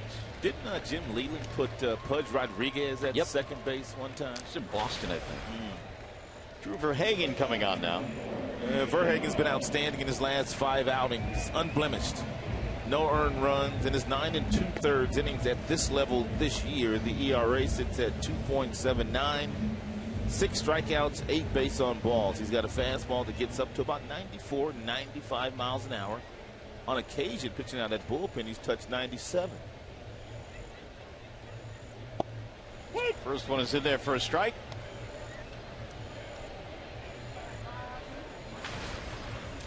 Christian Colon has had a couple of hits. Swing and a miss.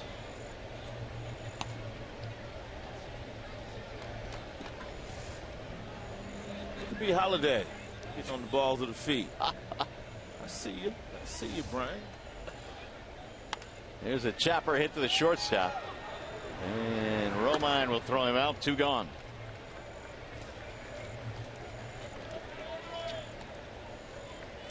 You think Brian Holiday knows what the cut plays are?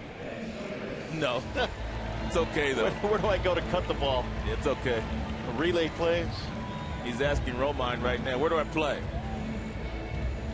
Now he's getting some direction from the dugout.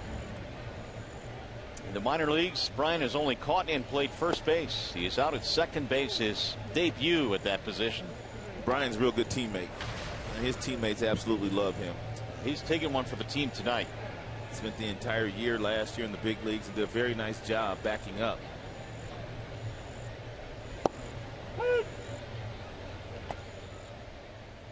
One ball, 1 strike on Zobrist. We're in the bottom of the 8th, 15-7, favor of the Royals. Here's the 1-1. 2-1 the count.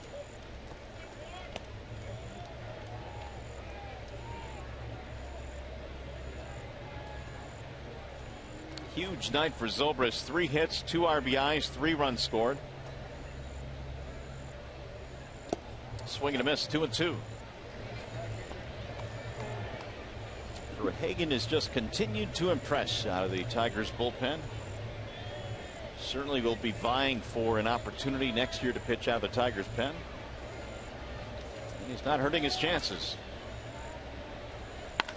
Pulled on the ground. Holiday diving try, couldn't get it. Alavito, the Tigers general manager, approached Verhagen about pitching out of the bullpen and indicated to him that might be the best way for him to stick in the big leagues the remainder of this year and next year. And of course, Verhagen, he warmed to the idea. I mean, your general manager comes to you and asks you something like that, you're never going to say no anyway. But his stuff looks very good pitching out of the bullpen. He had been a starter his entire minor league career. And the Tigers, no doubt, will be searching for several bullpen arms going into next year. They might have one right here. Terrence Gore is hitting with 2 outs. 39 steals down at Double-A, hit .284. 39 steals in 41 attempts, so he was thrown out twice, which is amazing as fast as he is.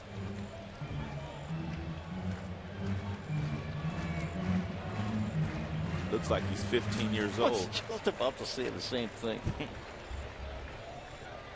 Although I wasn't going to say 15. I was going to go a little lower. Where are you?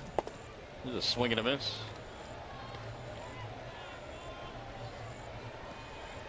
Terrence Gore is listed at 5'7", 165. It's Altuve territory. Now Verhagen with the 1-2. Little chopper back to the mound. Drew will make the play. And Gore is out to end the inning. No runs, a hit, one left. We go to the ninth.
Chevrolet brings you the high-strength steel. This happened way back in the first inning.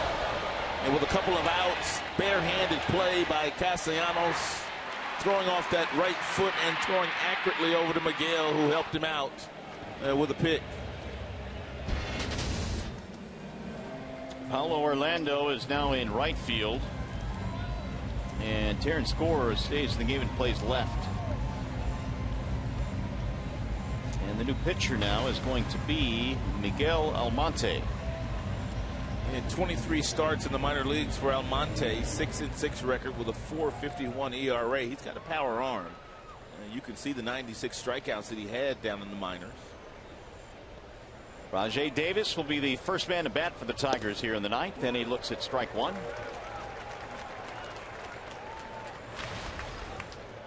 Rajai batting .242 on the season. He's hit 4 home runs. 15-7. Royals have the lead. And a ball high. 1 ball, 1 strike. In the last couple of months, Rajai Davis has seen his playing time drop dramatically. Collins getting the most of the reps in left field nowadays, and of course Ghost and JD Martinez, everyday players. 1-2.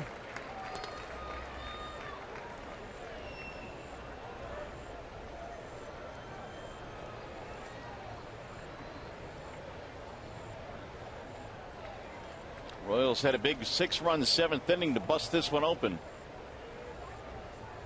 Swing and a miss. And Rajai is out of there, 1 gone.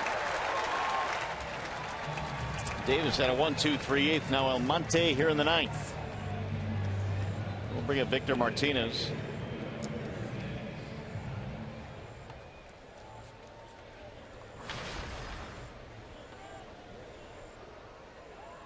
The Kansas City Royals with a win here tonight, trying to extend their streak. It would give them 8 consecutive series victories.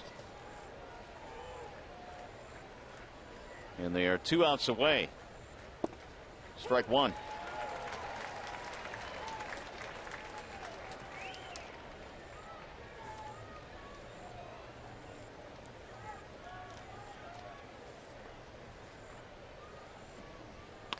That is pulled towards second base in short right field. The play is made by Zobrist, who throws him out. I guess it's a good sign. Last couple of at-bats for Victor barreled up pretty nicely. 2 gone now. He join us again tomorrow. The Tigers head home and take on the Indians. Our coverage begins at 6 with Tigers Live. And you'll see it right here on Fox Sports Detroit.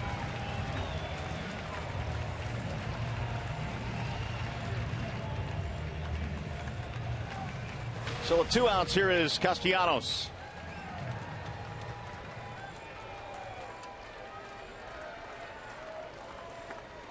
Nick is 3 out of 4 tonight. Really should be 4 for 4. Hit a sharply hit ball this last time up. It was caught off it short by Colon. A swing and a miss, 0-1.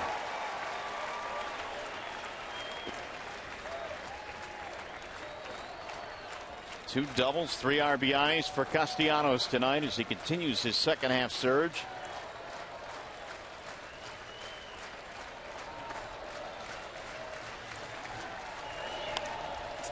And is in the air down the right field line. Orlando streaking over, but he's not going to get there. Back out of play. No balls, 2 strikes.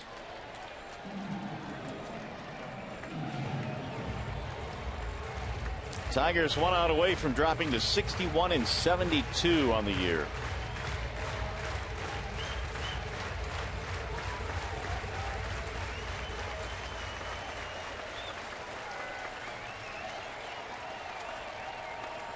And Almonte trying to finish it off. Here's the 0-2. Low, 1 ball, 2 strikes.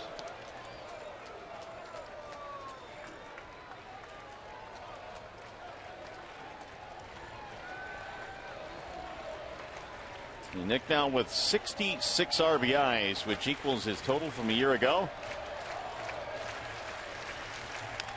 Grounded foul.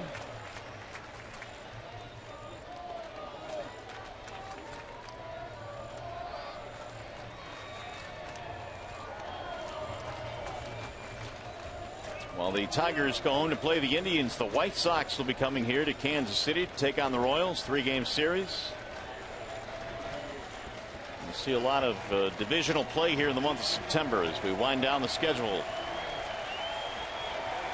1-2. Grounded foul again.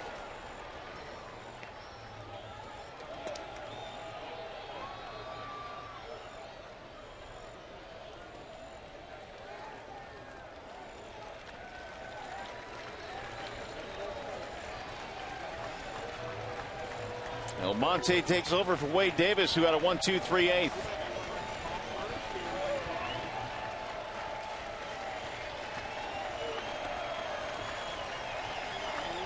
Butera wants the fastball up. Here it is.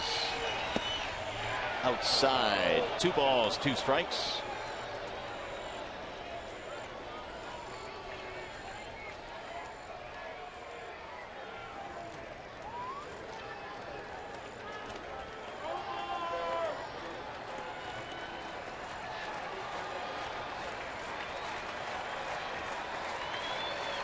Here's the 2-2. 3-2 on Castellanos. Tyler Collins would be next should Nick reach.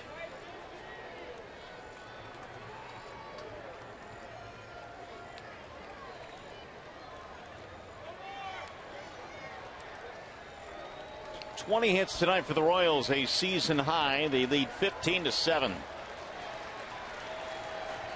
Tigers jumped on him 3-0 in the first, but it didn't hold up very long.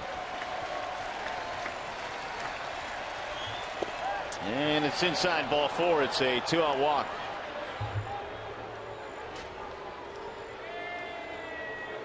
So Castellanos on base for the 4th time tonight. It's going to bring up Collins.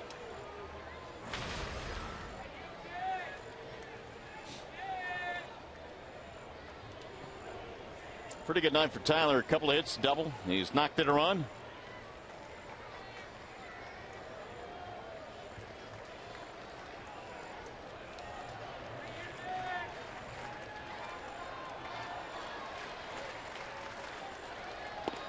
Ball 1. Almonte got a couple of outs, but then the walk to Castellanos. Now he's fallen behind Tyler Collins.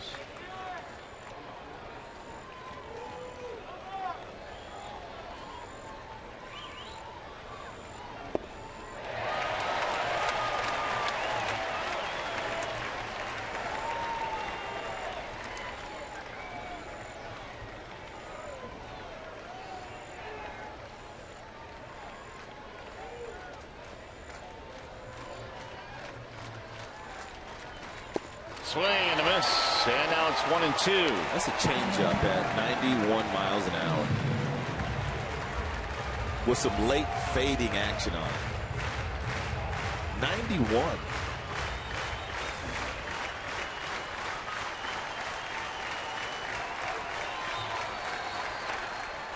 Right out in front of the plate, Gutierrez slip.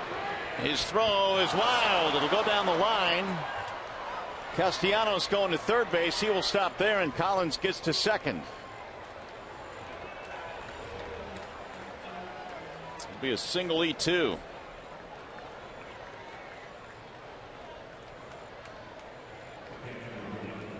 And Gutierrez, when he vacated his position and from behind the plate, he slipped initially, then got up and tried to force the issue. Probably shouldn't have even thrown the ball. Cost him in the air. So it'll keep the ball game going now for James McCann.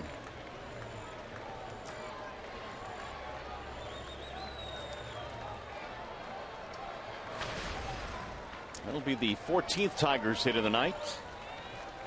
Yeah, a lot of pitches thrown here in this game by both teams. No kidding. Swing and a miss, 0-1. Couple of RBIs tonight for James. Singled in a run. His ground ball produced a run in the 7th, when the Tigers at that point got the game to 9-7. It was still a ball game late in this one, then a 6-run 7th inning.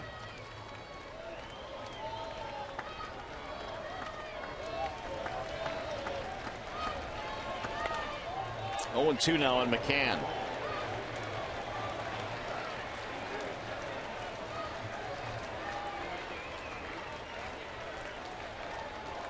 So once again, Almonte has really reduced this game to just a single strike if he can get it.